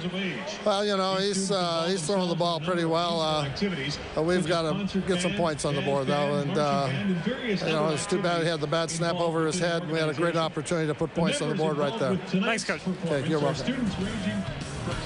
The numbers, well, none great offensively. Saskatchewan 85 passing, Toronto 51 rushing. None of the numbers very big on the offensive side of the ball. Guys, what do you look for in the second half, Matt? James, Cal said it best. It's a two-quarter game. You've got the wind playing a big factor. Keep the ball on the ground. Get Mike Pinball Clemens offensively involved for Toronto. Saunders involved for Saskatchewan. You know what? The fact is there have been 2 block kicks already in this game. If you take that first block kick away, this is 4-3 for Toronto. If I'm in the locker room as a Toronto Argonaut, we still got one heck of a chance to go into Roughriders Taylor Field and win the game. Really, it's 4-3. They have to come back and score first for Toronto. Been a frustrating year so far for fans in Saskatchewan. They're kind of fed up with their team, but still having a little bit of fun tonight down at Taylor Field. Hack tub! Saskatchewan leads at the half. Third quarter action coming up.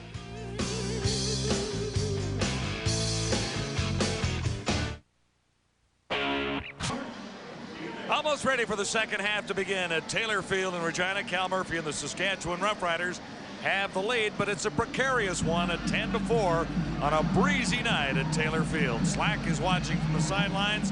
Steve Sarkisian is at the controls for the Rough Rider offense in this one tonight. Here's the Argo kickoff. Oh, God! Oh, man. Another squib kick taken by Nikiasen. Broke one tackle, and he's got good field position immediately for Saskatchewan. Jim Barker, the Toronto head coach, in conversation with Ray Morrison at halftime. Jim, tell me a little bit about that first half. They came up with a big play on special teams to get one on the board. Yeah, it's a win game. In a win game, you have to execute on special teams. And that first punt, we didn't, and you know they blocked it, and you know you can't do that in a win game. It's all about field position, and we're running the ball pretty well. We just got to stay after them. You surprised about the lack of offense by both teams in the first half? You know, it's 2 good defensive teams. I mean, we feel like you know our defense can play against anybody, and Saskatchewan's playing very well on defense. And like I say, it's a field position game. You got to take advantage when you have the win. Nice good. Thank you. Big play there. Steve Sarkisian lost the football. Antonius Bonner comes up with it for the Argos, and just as Barker is talking about it, defense comes through for his team. And Cal Murphy is more upset about this one than any other turnover for one reason. He's got the wind at his back. Both coaches at halftime said this is a win game, which means you have the wind at your back for 2 quarters. Michael O'Shea, again involved in this one, is going to run down Sarkisian and get involved in the tackle. He's the guy who's going to strip it out of there. Here he comes, Michael O'Shea. He's the guy who makes the tackle and gets the ball out of there. And all of a sudden, the Argos have it into the wind. And a big play to Andre Kerwin on first down by Jay Barker. So the Argos will try and take advantage of this turnover as quickly as possible. Well, it's huge for them because even if they just get a few first downs, they're taking precious time off the clock with Saskatchewan having the wind at their back right now. O'Shea, as always, a tower of strength for the Argonauts on defense. You know, the gain was 6. This is 2nd and 4.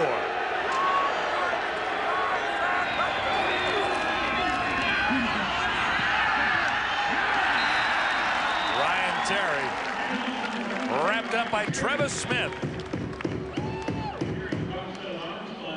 Well, that's a big tackle by Travis Smith because it gets the Argo punt team on. The Saskatchewan Roughriders really now just have to get as many possessions, the football they can get with the wind. So that is a huge play by Travis Smith. It might have just been a tackle or a simple running play. But it's big when you have the wind at your back and it's that much of a factor. Both coaches mentioned it at halftime. Got 10. Prefontaine at his 45. Riders have 3 deep to return the punt. It'll bounce to Bailey and away from him. Now there are Argos everywhere and nowhere to run. A 39-yard punt. And recapping what's happened thus far, 1 big play is the difference in the game. Yeah, it was right at the beginning of the game. The very first punt by the Argos, blocked by Mario Smith, scooped up by Sharinsky. He can't find the handle. And this is what the result was. Sarkisian finds Dan Farthing in the end zone for the touchdown. And that's really all the points on the board right now. That's another block punt, this time by Chris Zarka.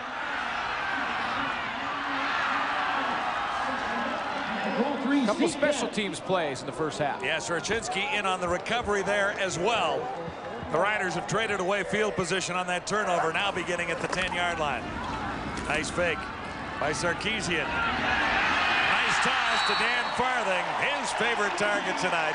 and the Riders' big play guy thus far offensively. Yeah, they're going to throw the ball first down, second down, whatever down, because they got the win, and they're going to try and find Farthing. Dan Farthing has moved into the inside slot back position for this game tonight. He played last week outside. Dan Farthing is a slot back. He's an inside guy. No question. He plays with his head. He knows how to read blitzes. He will always provide a target for his quarterback. Sarkisian needs him inside. 28 yards for Farthing. 1st and 10, Saskatchewan at the 39. Sarkisian knew he was throwing right away and looked for Gulliford. He had to thread the needle. You know, I wouldn't be surprised to see Steve Sarkisian go into a hurry-up offense in the 3rd quarter. I mean, he might want to go to no huddle at some point here just to take advantage with the win. You know, knowing that even if he doesn't get the first down, he's going to win the field position battle because Paul McCallum should be able to punt it with the win and take that field advantage. But then you got to worry about the 4th quarter. So the Riders really want to put some points on here. 2nd and 10. Here's the heat. Sarkisian is wrapped up. Everyone was coming, and Sarkisian had no chance there. Well, the Argos are just going with the old Canadian football slogan this year, which is join the party. And here comes the party. Why here? Join the party. And this is the Argo party in the backfield. Look at this. They're all up there. I think there's some offensive players out there. I don't know who got there first. Was it? Well, it was a race. Octavius Houston? It was a tie, maybe. McCallum with the win. And Smith waiting. Back at the Argonaut 36. High. The wind didn't take it very far. Smith tries this side of the field. He'll lose a yard or two on the return. Curtis Gallick solid on special teams. Coming up with the tackle. 48 yards on the punt. It's Taylor Field. And it's Adidas Friday Night Football. Nice and warm inside the hot tub.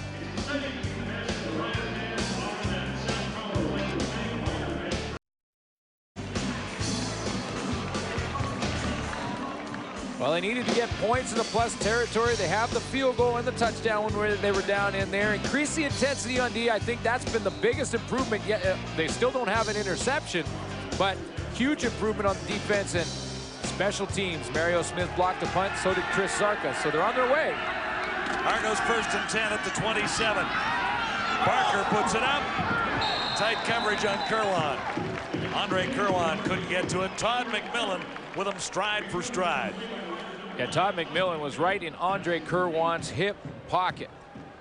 And there's a bit of a competition going on in the secondary. When a guy gets cut, I mean, you had a starting group in the secondary, and Eric Sutton was part of that starting group.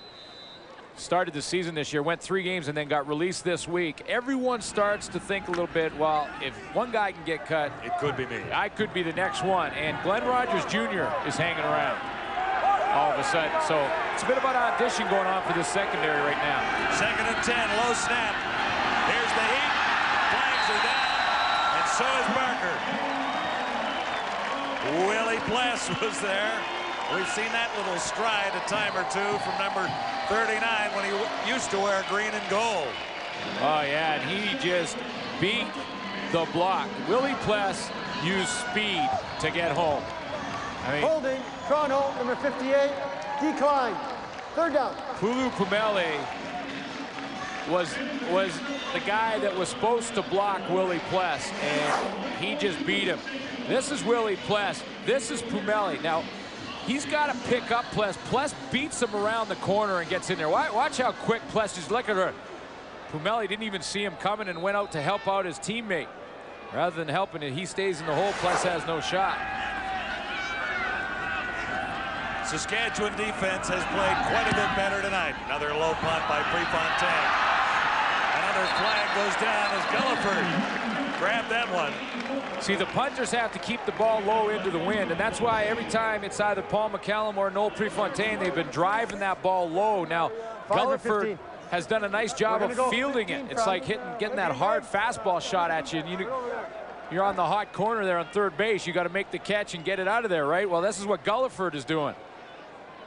Paul McCallum's had to do the same thing into the wind, but it's a big field position shift, and this is where Saskatchewan has to make hay right now. A 14-yard punt is all the Argos can manage into the stiff breeze here.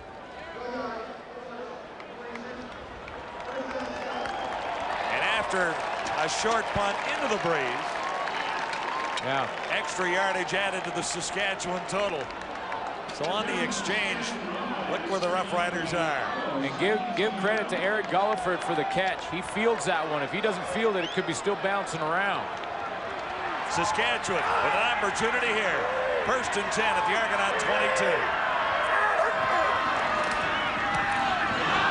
Batted down.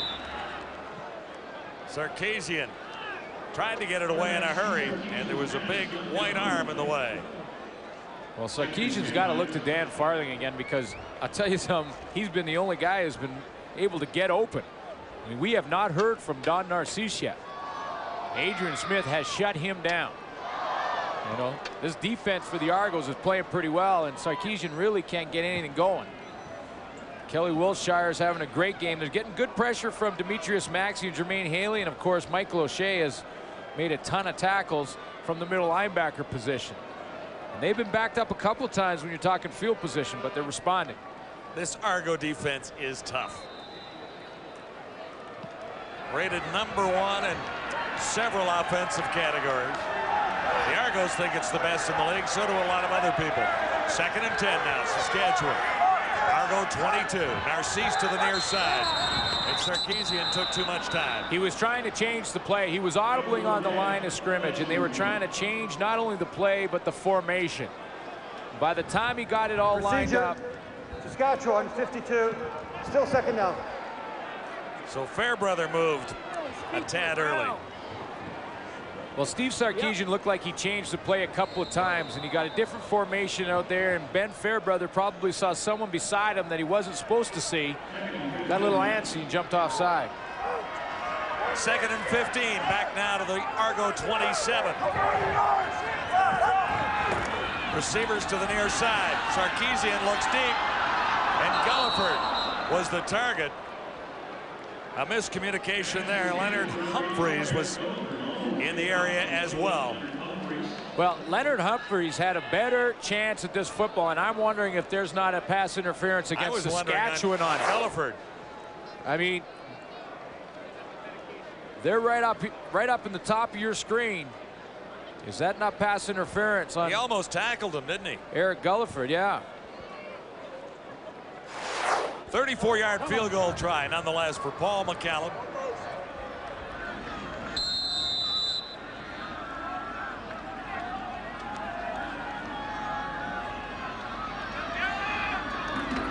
McCallum has it up, and he's good.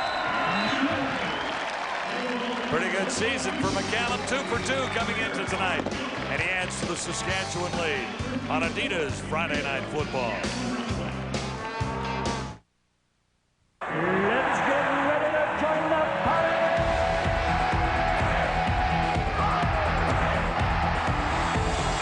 CFL kicks football. Look out, here comes a football. Let's get this series started. Everybody come join the party.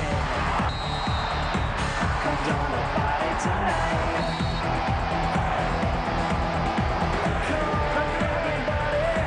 Let's join the party tonight.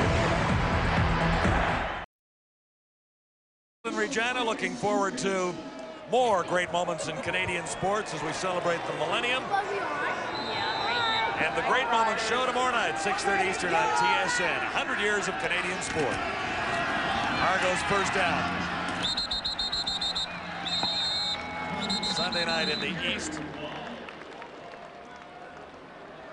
Ryan Terry couldn't find any running room there. Well, Matt Dunnigan mentioned it at halftime and how important Ryan Terry is to the Argos in this quarter. Ryan Terry needs to see the football, churn up some yards along the ground, and eat up the clock while the Argos are facing the wind. Then they get the long quarter to finish the game. The longest quarters are the 2nd and the 4th. So the Argos will have the wind at their back for the long quarter. On 2nd and 9. No catch for Tyrone Brown. Barker was a little behind his intended receiver. Well, now it'll be another line drive punt by Noel Prefontaine, and we'll see if Eric Gulliford can once again scoop it up on the fly and stop the roll, because that's all he's really trying to do is prevent the roll, and the Saskatchewan Roughriders will likely go with 3 returners. It doesn't look as strong from the top of the pole as it is from the bottom of the field, because the refs' jerseys are flying. Prefontaine a little higher this time. It hangs up for Bailey. On the run, and Bailey slides through again. The Riders will begin in good shape. 36-yard punt that time, and the Riders just shy of the 50-yard line, first down. Every drive so important in the third quarter for Steve Sarkisian. He's got to get points every drive, even if it's just a field goal, because he knows the Argos are going to have the win for the 4th. Let's bring in Ray Morrison. It's a ruptured Achilles tendon for Andrew Green. He will not be back in the ball game, and that's a big blow to the Riders as far as their offensive line is concerned. Guys, back to you. That is a big blow. The Riders, like the Argos, have had some injury problems along the offensive line. First down. Gulliford trying to make something happen, and he's barely got a yard. Kelly Wilshire. Well, with Andrew Green out of the lineup, that means backup Rob Lazio goes in there. And Lazio does not have a great deal of CFL starting experience. Not at all. He's been around the CFL for 5 years, but hasn't started a whole lot. So a little bit of makeshift, and he's on the backside. He's on Steve Sarkisian's left side. So when Sarkisian rolls to his right and is looking downfield, that backside is exposed a little bit. Lazio also had an injured arm and missed a couple of games at the start of the season. Sarkisian will get a first down from Eric Gulliford. Nice move after making the catch by Gulliford to just find the area he had to get to for a first down. Last year, Gulliford played 5 games with the New Orleans Saints and really was actually got some playing time down there. Had 10 catches for over 100 yards in those 5 games with the Saints, and 16 games before that the year before with the New Orleans Saints. So he's got some NFL experience, and he's really provided a deep threat for the Saskatchewan Roughriders. Riders with a first down at the 50. Mike Sanders. And that's good running for Saunders inside. Yeah, it really is. And you know what he did? He was patient. You know, sometimes those backs like to hit the hole hard, but he could see that his offensive line were doing a nice job of blocking, so he just was patient and waited for them to open up the hole. And of course, last week he had the big game. Couple of touchdown receptions last week for Saunders from Steve Sarkisian in the late going to make it a little more respectable for Saskatchewan against the BC Lions. One of the reasons Sarkisian starts tonight. Sean Daniels broke one. So the Riders running at the Argonauts. The old tendency breaker offensively. You know, you give it to Mike Saunders, you know he's going to be the feature back for sure and get the ball all the time if you're running the football. 2 markers down in the area where Daniels was tackled.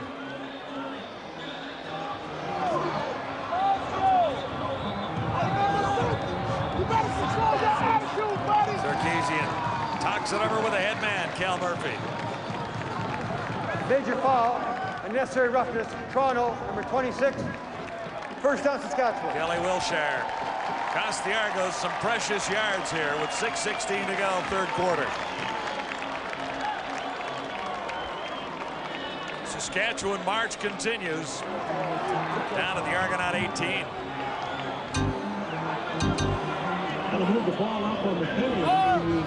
We'll see what Kelly Wilshire did to get an unnecessary roughness call. Must have got the wrong number because Kelly Wilshire was just in on the tackle. Saskatchewan will take the penalty in the yard. Sarkisian on first down. And he has Don Narcisse. They're going to give it to him, and there's his catch. The streak is alive. 202 consecutive games for Narcisse with at least 1 catch. And usually to keep that streak alive, the Riders like to get it to him earlier and in a less crucial situation than right now. That's right. But he'll take it. It was very good catch along the sideline because tight coverage from Donald Smith on the corner. He was all over Don Narcisse, and somehow he still came up with the catch and kept his feet in bounds because he was right along that sideline. He has played 202 games of Canadian football in a splendid career and made at least one catch in every one of those. And what's amazing about that and all that streak, over 200 catches, 26 different wide receivers have played the opposite side of the field during that time. Not to mention a number of coaches who've been in charge. Sean Daniels, he's down to about the 3. Demetrius Maxey made the tackle, but Daniels can run over people when he gets ahead of steam up. He got a pretty good block from the backup, too. Rob Lazio came up and with a nice block on the play to help Sean Daniels pick up that yardage. Usman Tunkara off the bench and in a 5-receiver pack for Saskatchewan. Touchdown, Saskatchewan. Sean Daniels takes it the rest of the way. A penalty kept the drive alive and kept the Riders going. And they got what they needed, a touchdown with the wind at their backs.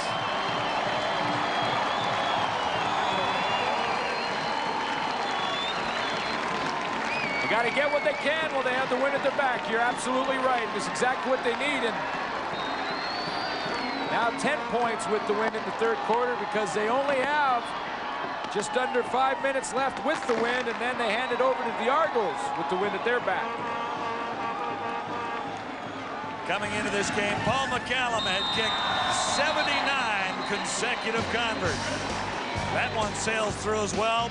However, there's a marker down. Here's the touchdown. Here's Sean Daniels into the end zone to pad the Rough Rider lead. Procedure called against Saskatchewan on the convert. So they're going to have to kick the convert again. They had 20 points on the board. They've taken one off. It now reads 19-4 Rough Riders.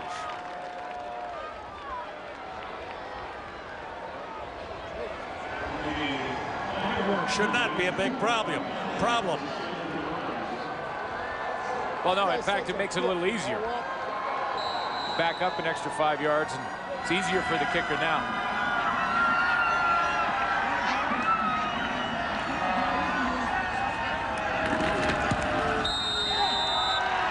Now, the score reads 20-4, 16 points, separating the Argonauts from the Saskatchewan Roughriders. Key game for both teams, Glenn. The Argos off to a slow start. Lots of injuries and lots of new faces in their lineup. The Roughriders off to an even slower start with 3 losses in 3 games. Yeah, when you think of the Argos, you got 2 wins. Hamilton has 2 wins. The Argos have the 1 win. Winnipeg, of course, with their 2nd win last night versus the BC Lions. So, the Argos want to stay in the fight. The Riders, on the other hand, looking for their 1st win to get back in the fight. The Riders want to get in. Yeah, they just want to start. There's the drive, of course. Major penalty against the Argonauts. Now, they called Kelly Wiltshire. I didn't see him do anything wrong. They may have got the wrong number on the penalty. Nevertheless, that was the key play. It kept the drive alive, and it was capped off by the Sean Daniels touchdown. Defensively, the Saskatchewan Roughriders have looked an awful lot better tonight. Sarkisian has provided a spark. He didn't start off terrifically well in the sense of moving the team with long drives, but he's been steady.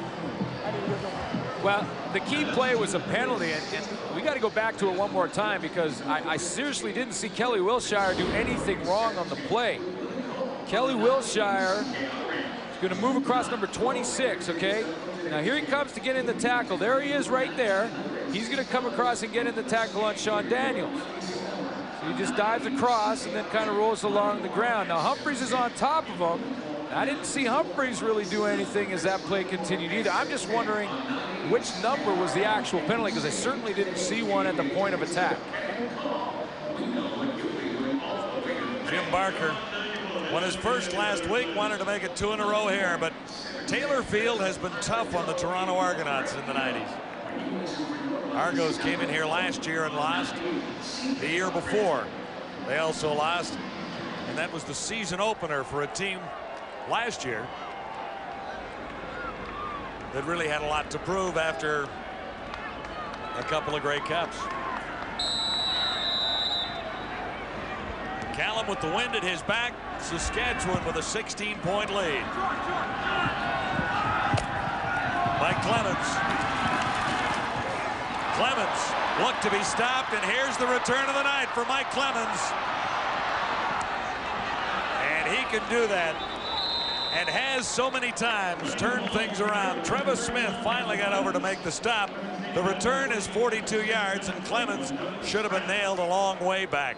What a huge play by Mike Clemens to get his team back in this. Now they're down, but they got the wind in their face, and Mike Clemens has just given them field position. If Jay Barker can take the football now, put together 2 or 3 first downs, even if he has to punt the ball away, they have made the Saskatchewan Roughriders drive the length of the field to get any more points with the win. That's a huge play from Mike Clemens.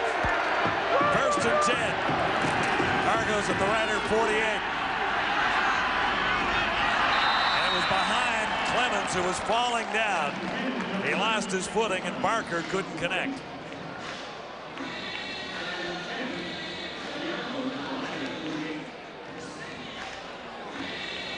Saskatchewan won on July 3rd.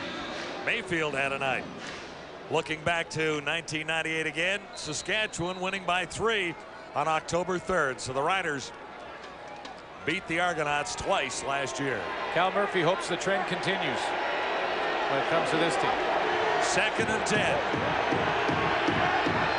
Argos with 5 receivers in. Barker had to unload in a hurry, and pressure made him throw it. Tyrone Brown was the target, but Barker had people all around. Well, he went with an empty set, no backs in the backfield, and he got a little stun up front. Nothing too fancy, but great pressure up front by Mike Lawson enabled Travis Smith to get open. Here's what Jay Barker had to look at. Travis Smith right in his face, had to just try and throw it away from his back foot. So Prefontaine to Bailey. Can't turn the corner. 37 on the punt, and Glenn Young leading the tacklers that time for Toronto. Well, how big of as a factor has Michael Lawson been to this lineup for the defense for the Saskatchewan Roughriders? He takes a double team right here and springs Travis Smith. That's why the Riders have the football back, because on that 2nd down play, Michael Lawson created a lot of problems up front. Adding Lawson has allowed the Roughriders to get stronger in a couple of positions defensively.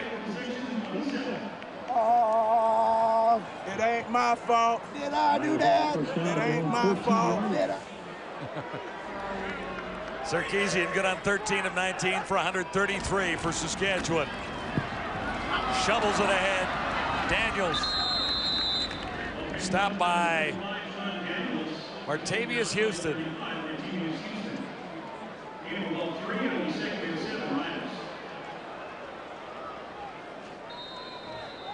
Now this will likely be the last drive that Steve Sarkisian has with the win. Lots of time to put something together. 2:48 if he can drive the length of the field and come up with 3, or better still 6. Sarkisian brought it down, and that one intended for Bailey. Coverage was very tight. And Donald Smith has been all over him, and you know the corners for the Argos have been playing pretty well. Donald Smith and Adrian Smith, the 2 bookends out there on the corners, they've been playing well. They've been allowed Don Narcisse just the 1 catch and had about 4 or 5 knockdowns combined in this game. Hands clean, Toronto, hands clean. 38, 38, 38. So the Riders will kick it away, and the Argonauts may be looking at a change of direction here. McCallum booms this one. Clemens had a great return last time. Got a block there. And he's out to midfield, a 50-yard boomer. And Clemens gets the Argos out to midfield now. Jim Barker will look to his backup, Jimmy Kemp. to see if he can get something going for this Argonaut offense. He won't hesitate to put Jimmy Kemp in the game.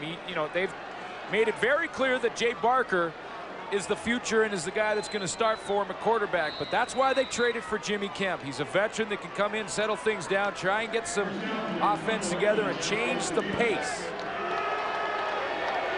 He hasn't thrown a touchdown yet, but he hasn't thrown an interception either. Jimmy Kemp at the controls for the Argos. And his first pass is right on the money. Stefan Pasek, number 14, makes his first reception of the ball game, but there's a marker down. Coming back, holding Argos.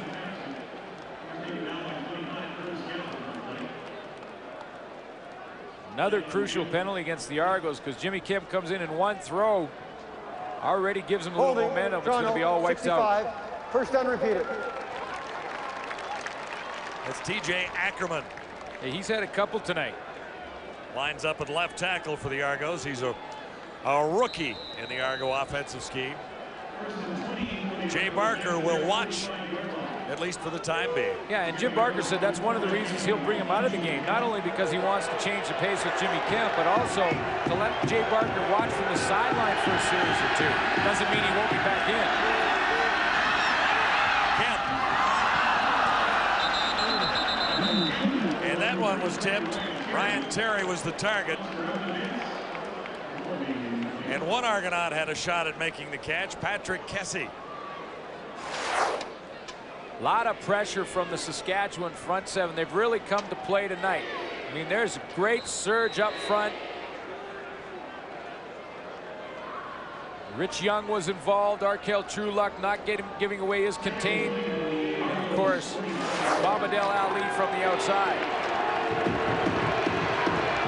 2nd and 20. The Argonauts back at the 45.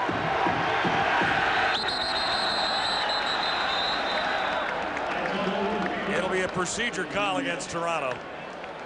The Saskatchewan front seven looked like they were in starters blocks. Procedure, Toronto, number 54.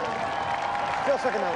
And I don't blame Patrick Kessie there because, all 7 of the Saskatchewan defenders up front looked like they were in starters blocks, and they were getting that rolling start. Like, watch them all. They're in starters block. Look at these guys. They're ready to go after the quarterback. Willie Pless was rolling up to the line of scrimmage as well. Linebackers are sneaking in. Look at them roll. They're coming. And they're coming again now. Here's the heat. Kemp looks to the far side. Tesek. Did he stay in bounds? Likely not. Andre Kerwin couldn't hang in, so Kemp is out in a hurry. And Saskatchewan will have 48 seconds with a football in the wind. Well, nothing Kemp could do there. I mean, a couple of penalties puts it right behind the 8-ball. No way he can come out of that one. He just wants to make sure he doesn't turn the ball over down there and try and keep this little bit of field position advantage that they have.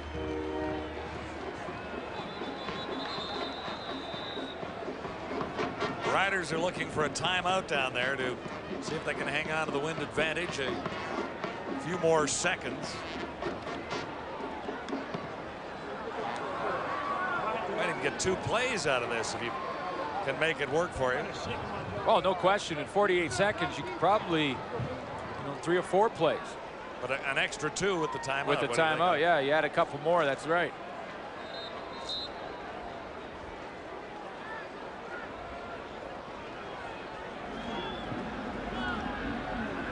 Prefontaine coming in was averaging a little more than that, 48.1.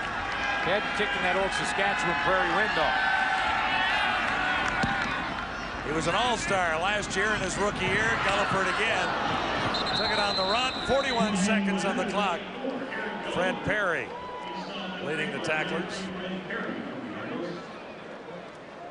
Well, who will it be next time the Argos get the football? Jay Barker, who now has the headset on and finished with sort of this kind of day, 10 of 18. Not a huge day, obviously, or night for Jay Barker, but you never know. He may be back in the football game. Jim Barker told us right before this one that he might just have him watch a couple of series every now and then. Jimmy Kemp in there. If Jimmy Kemp gets something going, he stays in. Either way, they're going to have to win when they see the ball again. Riders have 40 seconds to work with. Markers are down, as Sarkisian fired high.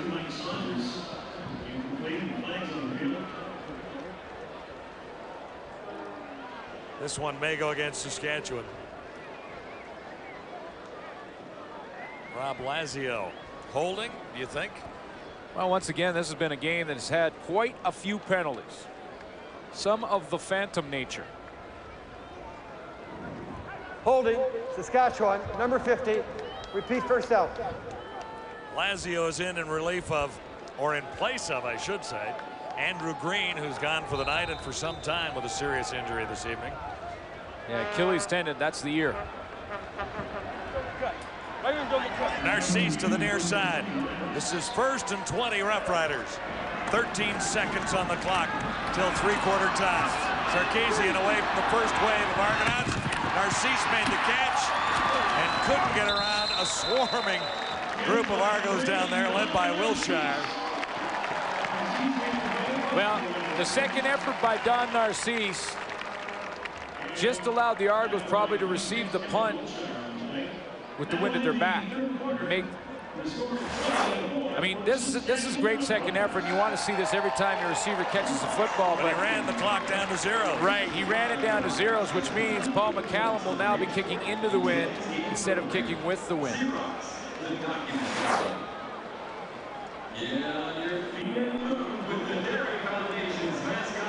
Well, now Cal Murphy has been up there. He said that whistle blew with 2 seconds left. And I think he may have won the argument. It's 0s on the clock in the stadium right now, but they'll put a couple more on. Oh, there you go. There's the 2. Yeah, Cal Murphy went up there and argued the fact that there was 2 seconds left when Don Narcisse went down. He was yelling at him to get down because he wanted to make sure, even if he knew he wasn't going to get the first down, he was too far away, but he wanted to punt with the wind. That's a big difference in field position. It's 2nd and 10, and the Riders will punt on 2nd down, just to take advantage of the wind. Well, that's right. I mean, it's important to get the Argos deep in their end to start the 4th quarter with the wind at their back. So McCallum is in looking for one more big one with the wind at his back. Pinball waits near the 25.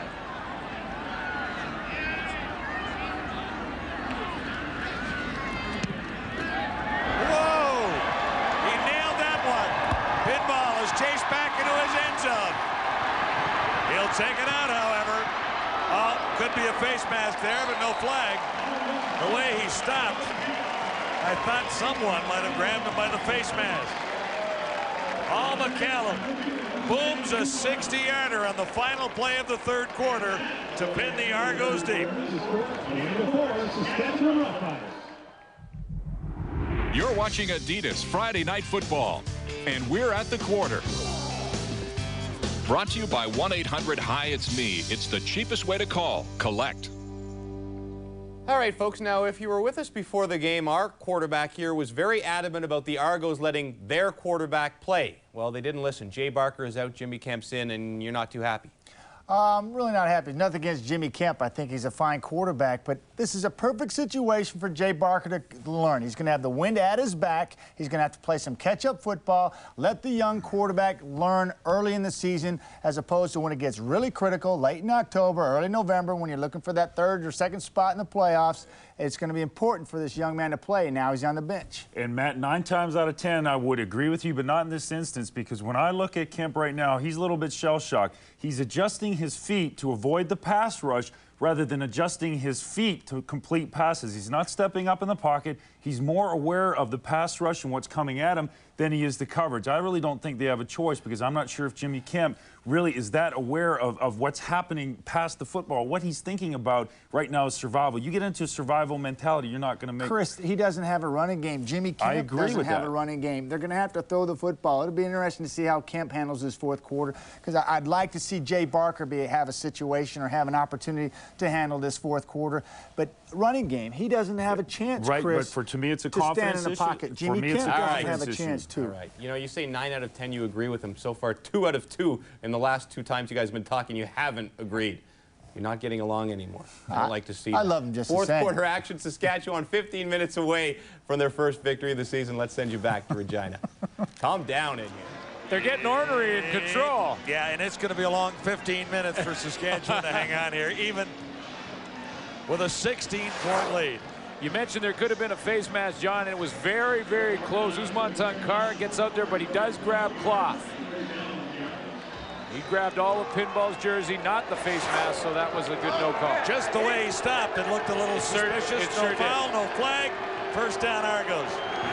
Beginning at the 12-yard line. Kemp will have control in the fourth quarter with a win, and he's out to the 25-yard line. Tyrone Brown made the catch. You know, just to throw one more thing in, what they were talking about in control with the running game and things like that, I think, you know, the Argos also can think right now of screen draw. You know, and right now you can take advantage of an aggressive front seven. The guys are coming up front for Saskatchewan. Sometimes when you hit the stunt the right way and you got the draw called, goes away. Well, here we go. A little draw to Ryan Terry. See, that kind of play will keep them honest up front. Now they're going to have to check that. Make sure that they don't try that again before they go on after Kemp. It might give them an extra second in the pocket. So even though they got the win now, they got a lot of points to come back from. They got to keep them honest with a few running plays every now and then. And Jay Barker with the headset on, watching Jimmy Kemp on 2nd and 5, out near the 30. Kemp. Made the catch, and Smith laid a hit on him. Mario Smith on Mike Pinball Clemens, and they're both still shaking down there. Hello. Wasn't it Mario on Mike Morreale last year? Yeah, and Morreale came up with a catch in the first down, but it still was a huge hit. And here it is again. Watch Mario Smith right in the middle of your screen, and pow. Perfectly timed. Man, look at it. Look at him come. He's right in the center of your picture. Here he comes. He's got the bullseye. It's the number 31. Delivers a blow. That's being the hammer, not the nail. Argos a half a yard short of the first down.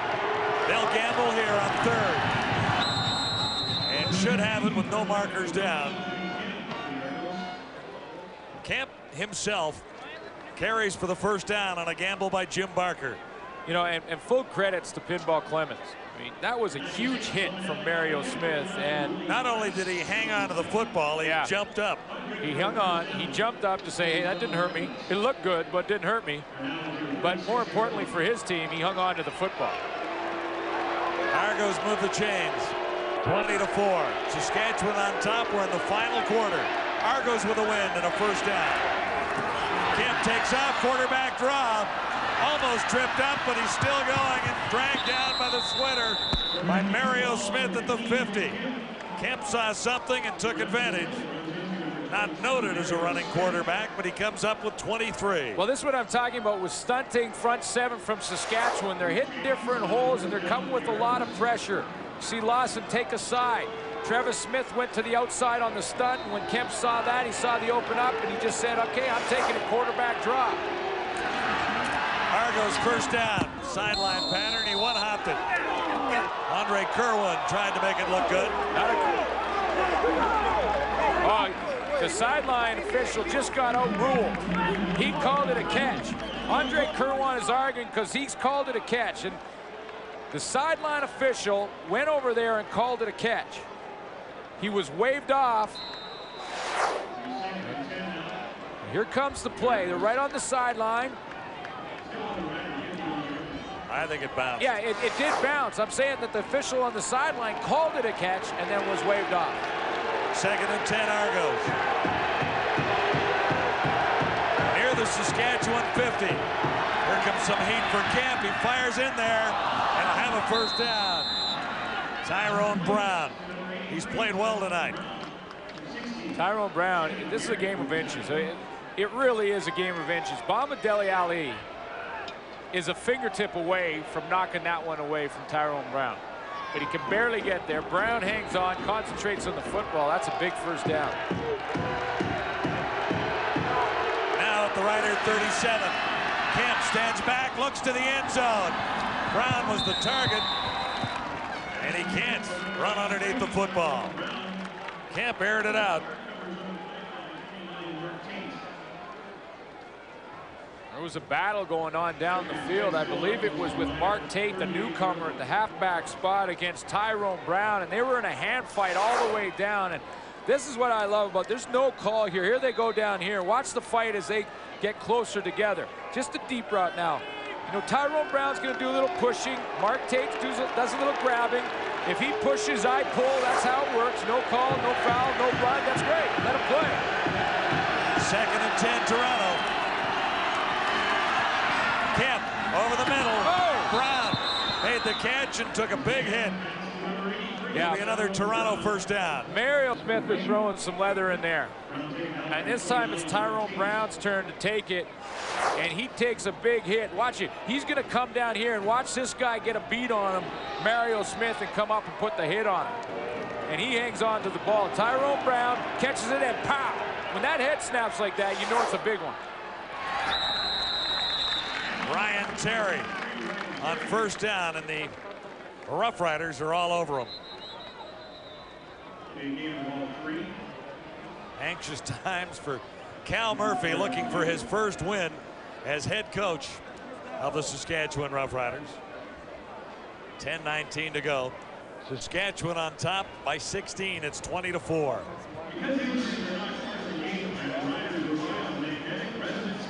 Well, Jim Barker looks across. He says, okay, Cal's offense did what they had to in the 3rd quarter when they have to win. Now I have to expect mine to do the same thing in the 4th.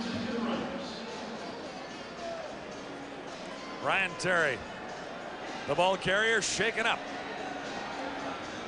So is Giaskis being attended to right there. We'll take a timeout and continue from Taylor Field after this.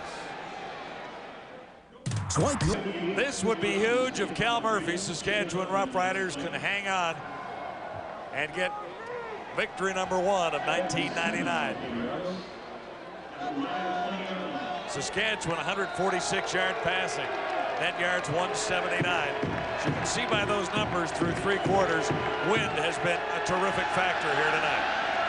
Argos on 2nd down. Kemp looks to the end zone. He's got the touchdown. Tyrone Brown. And what a throw to get it out there to Tyrone Brown. He put it right on the money on the corner pattern. On 2nd and 7. Kemp gets the Argos into the end zone for the first time tonight. Well, Tyrone Brown has been the go-to guy for Jimmy Kemp, and you know he's got confidence in him because he had to go low for the football, but it didn't change his mind to where he wanted to go with it, and that ball is right on the money. 3 defenders in the area, none of them can get to it except Tyrone Brown. Go for 2 points here and cut the Saskatchewan lead even more. Brown with 5 catches, 59 yards, none bigger than the touchdown just now. It's his first of the season. So the Argos are playing the mathematics of this. It's 20-10 right now. 2 gets them a little closer. Kemp intercepted. Live ball. But Farthing couldn't get out of the end zone. Marker in the end zone. Shannon Garrett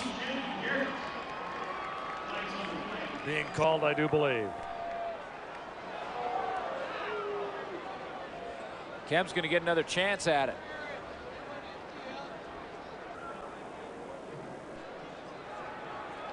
Forward pass interference.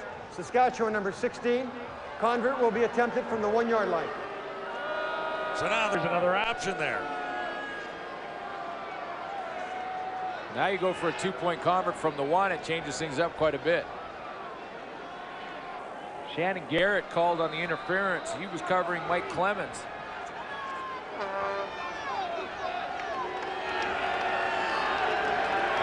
So for 2, the Argos get an opportunity from the 1. And Kemp has. He's in 2 more.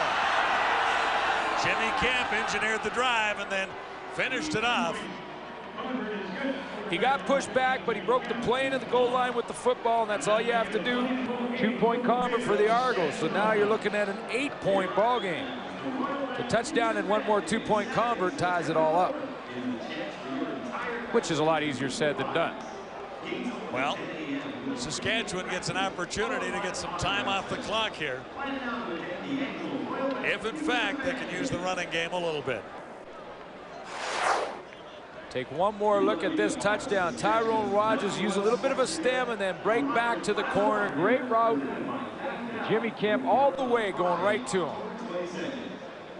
It's zero coverage, so Curtis Gallick, who's the extra DB, has to get inside position.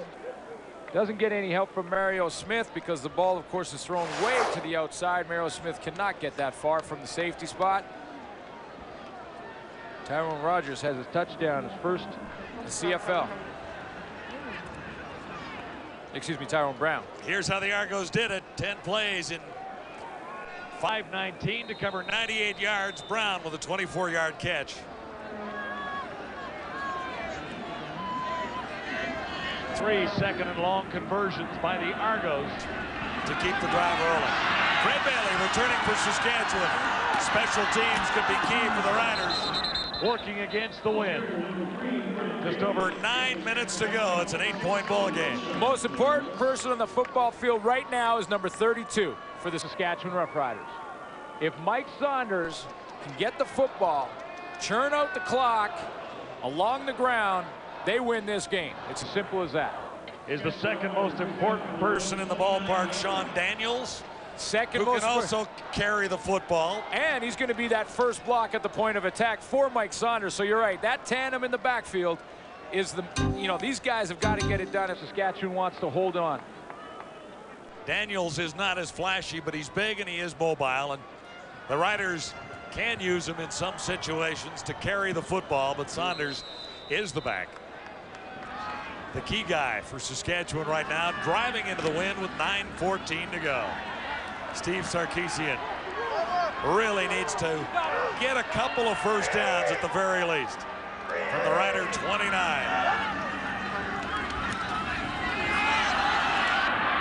He looks to put it up. And Gulliford made the tackle, made the catch, tackled immediately. Short of the first down.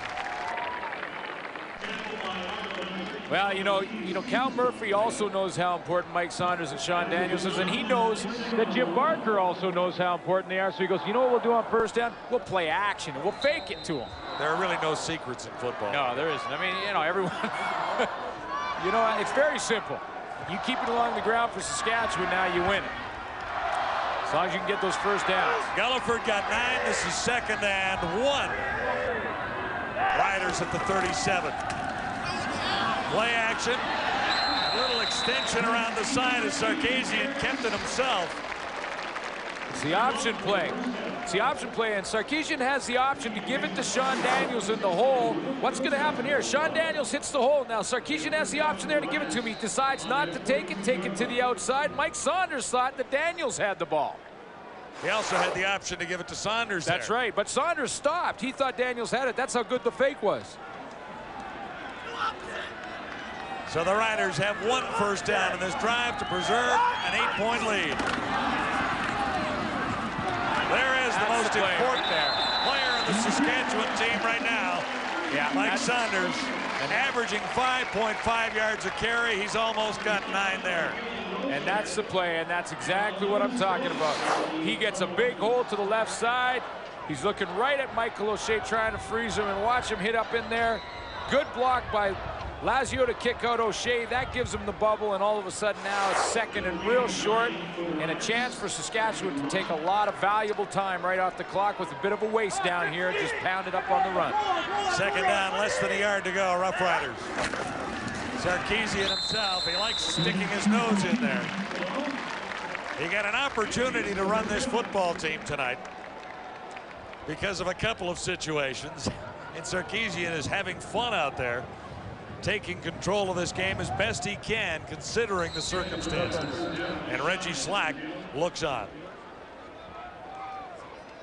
Well, Steve Sarkisian hasn't been real flashy, but he hasn't made any real crucial mistakes that have cost his team the game. And that's been the difference. He did fumble once, but it didn't cost points, only field position. He's got room to go. And the hole closed up rather quickly when O'Shea moved up. And I think Cal Murphy just about lost his voice telling him to run. hear him on the sideline from here yelling, run with it, because you don't want to force a turnover now. We just finished saying that he had made good decisions, had the one fumble that didn't really cost him, but he's made good decisions, and that was another one. It was only a yard and a half, but it wasn't a turnover. Now it's 2nd and long for the first time in this drive for Saskatchewan. 2nd and 9 at the 54. Critical play for the Roughriders here. 6:06 to go. Final quarter. Saskatchewan leads by 8. Sarkisian puts it up. Gulliford made the tackle. He's short of the first down by 2 yards at least. Donald Smith wrapped him up in a hurry. Well, Cal Murphy got a little bit of the time off the clock. He got a couple of first downs together, so it was a success. I mean, you can look at that as a success, because even when they punt the ball now, Mike Clements gets the ball in his end of the field, maybe 30-yard line. They've got to drive a long way to get back into scoring range. But then again, Jim Barker has an awful lot of time left on the clock. Oh, yeah. He's only 8 points behind. It's 20-12. A little seesaw chess match here as Clemens waits back near his 12. And that's the intangible, number 31. Well, I say he catches it and be around his 30-yard line. Well, that could change in one cut. Had a great return earlier. McCallum kicking into the wind. It's a wobbly kick. Taken on the far side, and flags go down. Smith returning. That's Adrian Smith. No yards. Likely the call. 22 yards on the punt. We'll check out the infraction when we return to Adidas Friday Night Football. It's an 8-point game in Saskatchewan. The Riders on top. 20-12, and here's the game story as we see it thus far. Jay Barker pulled after 66 yards passing. Jimmy Kemp's in the game now, and it'll be on his shoulders to win it or lose it for Toronto. Steve Sarkisian, not a real flashy night, but an effective one. A couple big plays by Mario Smith, and ineffective third quarter by the Argonauts. On first down, Toronto. Kemp finds Dwayne Demtrishan. He hasn't been very active, but he's always a critical guy to go to. Last year was his best year in Canadian football. You'll get a lot of the dump-off passes in this drive, but if they're going to go down the field and try and get some yardage, I would imagine they would go to Tyrone Brown, the go-to guy for Jimmy Kemp in this fourth quarter. Brown has 5 receptions for 59 yards and a key touchdown. Kemp on second down, sidearmed it almost, and the pinball is wrapped up. Yeah, I think it was a late hit. I think Rich Young, and it wasn't much of a late hit, but it was late. Rich Young, I think, gave Jimmy Kemp a little push after the fact. That may be the flag. He's over there arguing his case. Major foul, roughing the passer, Saskatchewan number 49, first down Toronto. Yeah, that might be the ball game when you look back on it. No, you know what? It's a good call, though. It really is, because Rich Young is late. You know, it's not real big contact, but watch where it is, right in the face. See, Rich Young gets his hands in Jimmy Kemp's face, and as soon as you do that, you're going to get called. So the Argos at the Rough Rider 44. Kemp, nice fake, still has it. Retreats, throws. Demtrishan makes the catch. This is a great drive. Jimmy Kemp has engineered 1 touchdown, and he looked great there, but what a fake. It was a great fake and a heads-up play by Jimmy Kemp, because he gets him on the fake. There's the fake. Now watch, he's got containment, so he's got out the corner, but he doesn't have the speed, and he realizes it to get any yardage, so he backs off and then throws the football, but he had to back up to get back behind the line of scrimmage. Argos now at the Saskatchewan 25. First down. It's an 8-point game. And that play whistled down. Looks like procedure. Riders may get a break here. 4:15 to go. Procedure. Toronto, number 58, still first down. Now, Chris Giaska's called there.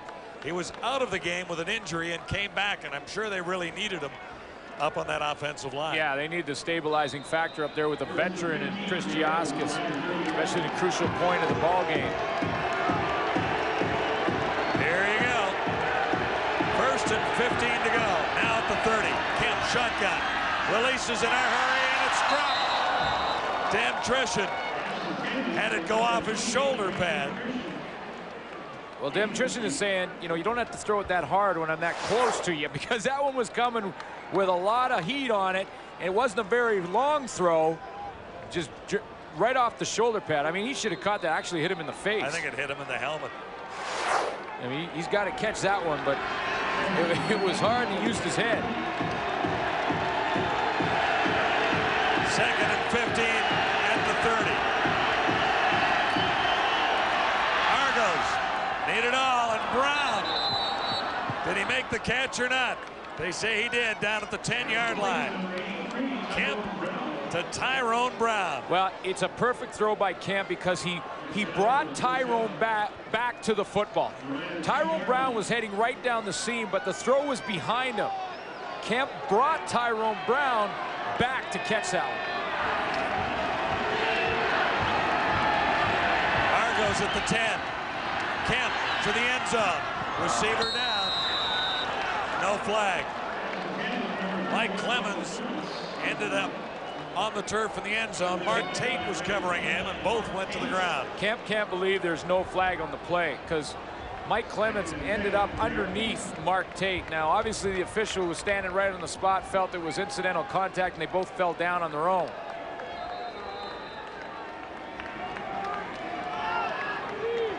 So it'll be 2nd and 10 to go.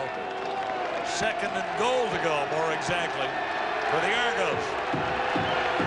At the Rider 10, an 8-point game.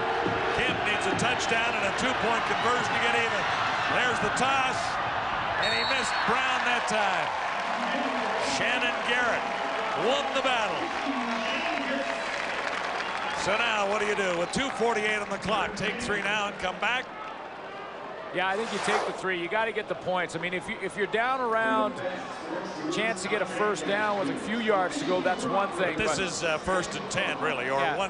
3rd and 10, more realistically. You got one crack at it. You got one crack. You got to get 10 yards for a touchdown. Major, you got to come away with points. Plus, it means one more possession. Now the touchdown wins it for you outright. You don't need a 2-point convert because that's what the Argos were looking at, even if they did score a major. And the 2-point convert, when everything is on the line, is not all that easy to play, right? Oh, no, not at all. It's an 8-point game, and we're in for a great finish on Adidas Friday Night Football. Bill, a kick for the win last week against the Hamilton Tiger Cats. He's been good on 1 of 2 tonight, missed a 52-yarder. A try here on a short field goal. It could keep the Argos with an opportunity to win this. It's from 17. Kemp's got it down. Giancola's got it up. So now it's a 5-point game. Roughriders on top, 20-15. The scoreboard clock says 2 minutes and 41 seconds remain. The veteran Cal Murphy has a little more experience at this kind of stuff, these big finishes in Canadian football, than his rival tonight. Well, Jim Barker has told us all along that his defense is the strength of his football team. Well, he's put them to the test right now because they need to stop and get the ball back for their offense. Steve Karsessian at the controls for the Saskatchewan Roughriders. They'll try and keep control and keep it on the ground. Mike Saunders there. Sarkisian. Yeah, they got to keep him on the keep him the football. He gets 3 there. Now the next play, if you're going to throw it, dump it to Mike Saunders, either one side or the other, or just dump him over the middle and see if he can't pick it up on his own. Real safe, short pass. Can't force it downfield, but a first down is very important to this team right now. 2:23 remaining. The Riders trying to get a first down and keep the football away from the Argonauts. Everyone knew that they were going to keep it on the ground. It wasn't Saunders that time, it was Sean Daniels. Well, in that play, the Argos put everyone on the line of scrimmage. I mean, everyone knew in the house Saskatchewan was going to keep the ball on the ground. Sean Daniels was a hop away from picking it up, too. I mean, he almost kept his balance, but they did their job because they got the Saskatchewan punt team on the field, so the Argo defense, once again, did their job and going to get the ball back. Riders will kick it away from inside the 30-yard line. The pinball is back. And so is Adrian Smith. Not a bad tandem to return a punt. Mike Clemens had a big return earlier to set up points for Toronto. Now less than 2 minutes to go. 5 points separating these two teams. Clemens draws a flag and then grabs a few more yards. I'm not so sure there was anyone in that 5-yard area heading towards Clemens there. Well, they were very close, but the thing that Clemens did that made the play was he caught it in the air. See, if it hits the ground, it's only a 5-yard penalty. No yards. Saskatchewan, number 16.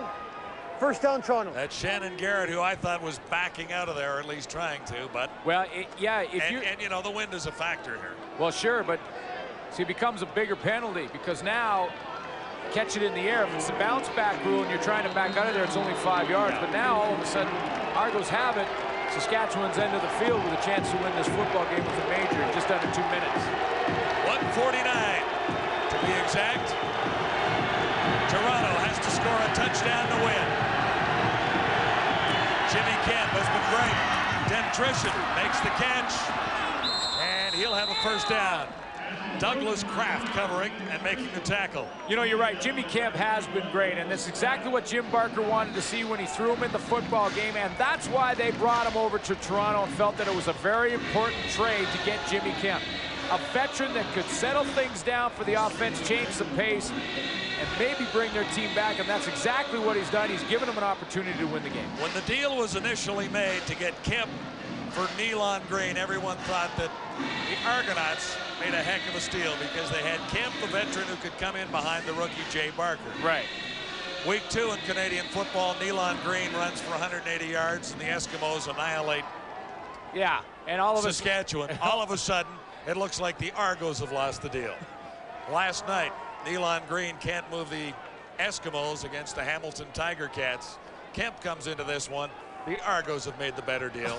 And next week, it could all change again. Who knows? Stay tuned as we turn the page to the next chapter in that trade deal. But right now, I like Jimmy Kemp for the Argonauts with a minute 43. I'd like him to be my quarterback right now. Second down, less than a yard to go for the Argos. They have to hit the end zone to win it here at Taylor Field tonight. It will be a Toronto first down. 1:38 on the clock. Jim Barker knows he has lots of time, but on the opposite sideline, what Cal Murphy's got to worry about is just to make sure that his defense hold the Argos to just a field goal. From the shotgun, Kemp had it batted down. Big play. Saskatchewan defense much improved tonight. They've added one new player in there up front, Michael Lawson. And he got a hand on the ball. Willie Pless. Well, Lawson, John, has been creating havoc all night, and he's been opening things up for Willie Pless. And together they made that one. 2nd and 10. Kemp fires in there, and they say a catch. Mike Clemens. Yeah, he came up with that one. I'm not sure how, but he did, and now it's going to be very close. It'll be 3rd down, I'm pretty sure of that. But this is a long, I mean, this is almost 2 yards. And this is a game. This is it right here. Field goal doesn't do a thing here. 3rd down. A long yard to go. 1:21 on the clock. The Argos need a first down. Kemp will try and do it himself. Being chased back there. He's back to the 55-yard line. Still standing. Can't find a target. Kemp fires into the middle. Anything could happen. The Riders have no flags down. And the Argos run out of downs. Saskatchewan has won for the first time this year. If the Roughriders can take 1 minute and 6 seconds off the clock. Neil Smith did not bite the play fake, and he makes the play right there. Number 99 did not go with the fake to Ryan Terry. He stays wide and does his job, which was containment, and then the foot race is on Kemp. Just trying to ad-lib and do whatever he can to find someone downfield. broken play, and now he's just got to throw it up and hope for the best. But Neil Smith makes the play. Mario Smith was in coverage downfield. There was no shot that was being caught. What did Travis Smith do on that play? Anything? The Smiths were involved. There's a lot of Smiths out there tonight. The Riders with a chance to win for the first time in '99. Sarkisian has to take 1:06 off the clock. Sean Daniels has less than a yard on that play. Riders head to Hamilton next week to take on the Ticats, who looked like they were back in form this week. Saskatchewan timeout. Sarkisian talking it over with head coach Cal Murphy. You know, you go back to the play call, and Ryan Terry on that option play, you got to hope that everybody on defense goes for that fake to Ryan Terry when the Argos had the football. If they don't, Kemp's in trouble, and that's exactly what happened. That's the difference. So that was Smith reading that? Yeah. Neil Smith comes up with a big one. Saskatchewan, second down. And really almost 10 yards to go. Kemp on the option. Lost the football, and the Argos will get another crack at it. Well, maybe it came right back to Sarkisian. He's fumbled it twice, got that one back luckily, or the Argos would have had almost a minute to hit the end zone. Well, yeah, I mean, that was... He can't believe how lucky. I'm sure that ball hit the turf. It's in the mix somewhere, and I'm sure that Sarkisian put that down on the ground and then recovered himself. See him reach over for it and scoop it in. He just barely got it back. Can't tell from that angle if it was truly a fumble or whether the ground made him. Either way, the Argos, John, have a few minutes or a few seconds left here for about 3 or 4 plays. It's not over yet. The pinball ready to return. Looked like an easy task to take 1:06 off the clock. McCallum decides to take as much time as he possibly can. Mike Clemens surrounded, found a little room. Here's Mike Clemens, and he finally fell down inside the Saskatchewan 50. McCallum was over there, and he slipped as well, but the pinball went down, and now 26 seconds remain.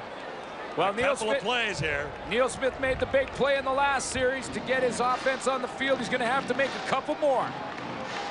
Because if Jimmy Kemp is efficient, he can maybe get 3, stretch it to 4 plays off in 26 seconds.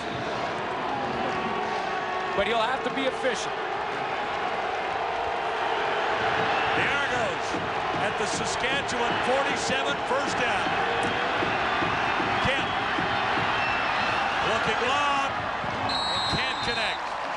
It's a 5-point game. The Argos hit the end zone, and they have a win. That play took 5 seconds off the clock. There are now 21 seconds left in the game. That's what I'm talking about, 5 seconds. And that one, the wind actually hurt Kemp instead of helped him because it carried that football too far. Tyrone Brown was in behind coverage. That ball floated away from him. Second and 10 from the 47. 21 seconds remain. Kemp. And he's got a completion. Unreal. At the 25-yard line. Guess Mike who? Clemens. Oh, yeah. You need a big play. And that was brilliant. 22 yards with 15 seconds to go. There's the end. Look at double coverage. And one defender draped right over top of him. You need a big play, you go to, of course you go to Mike Clemens. You know what? Go back to him. He beat Willie Pless there somehow. 2 plays left for the Argos. 10 seconds to go. First down, Toronto. The Argos need the end zone. Not that time. 4 seconds to go. And 1 play left. Andre Kerwan couldn't bring that one down. Todd McMillan was covering. But you know, now, usually in this situation for the Argos, this would be the Hail Mary, where you put everybody on one side, you throw it up, and you try to get the tip ball. But when you're on the 25-yard line, you don't necessarily have to do that. Now you can spread your offense out, run a regular play, and all you need to do is spring someone. If you do like someone over the middle and then bring someone down the sideline, you don't have to necessarily throw up the jump ball. No matter what happens on this play, at Taylor Field tonight. Last play of the ball game, barring penalties, the Argos need a touchdown. Kemp looks to this corner, and he fired it short. Saskatchewan with zeros on the clock, no penalties anywhere. The Roughriders have won their first game of 1999.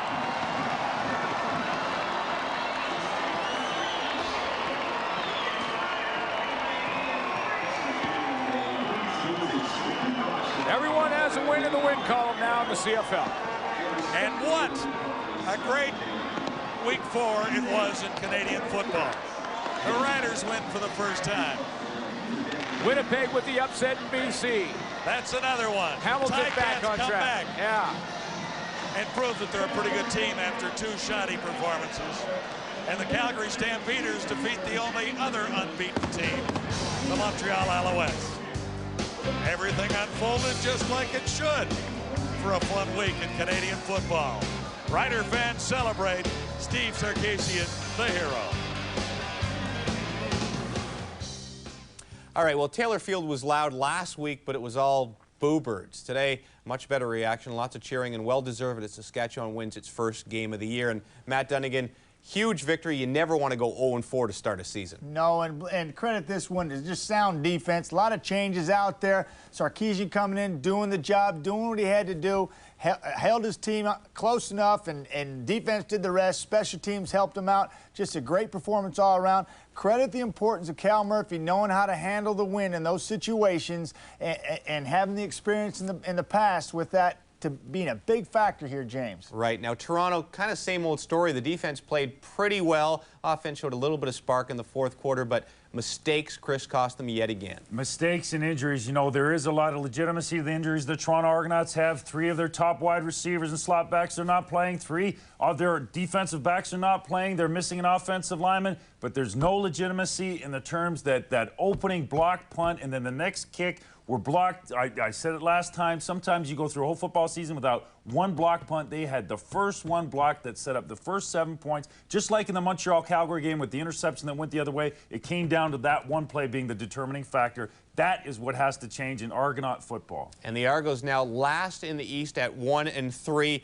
And as for the Riders, they're tied for 3rd in the West with Edmonton, which is also last, but 3rd always sounds so much better. Saskatchewan into the W column for the first time all season long. And Jay Barker, well, once again, he does not get to finish a game, and his Argos go down to defeat.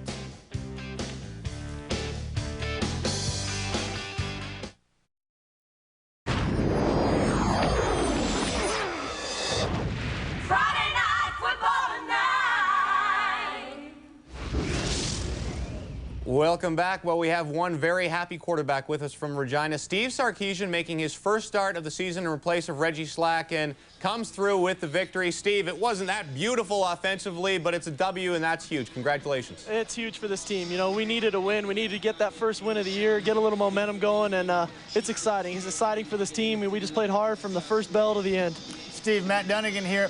I want to ask you this, something I'm curious about. I know the viewers at home are. When did you know during the week that you were going to be the starter for this game? I knew today. I knew about, geez, what was it, about 4 o'clock today. Well, that's impressive, you know, because that's a hard thing to do, come out of the bullpen like that and pitch a game like you did tonight.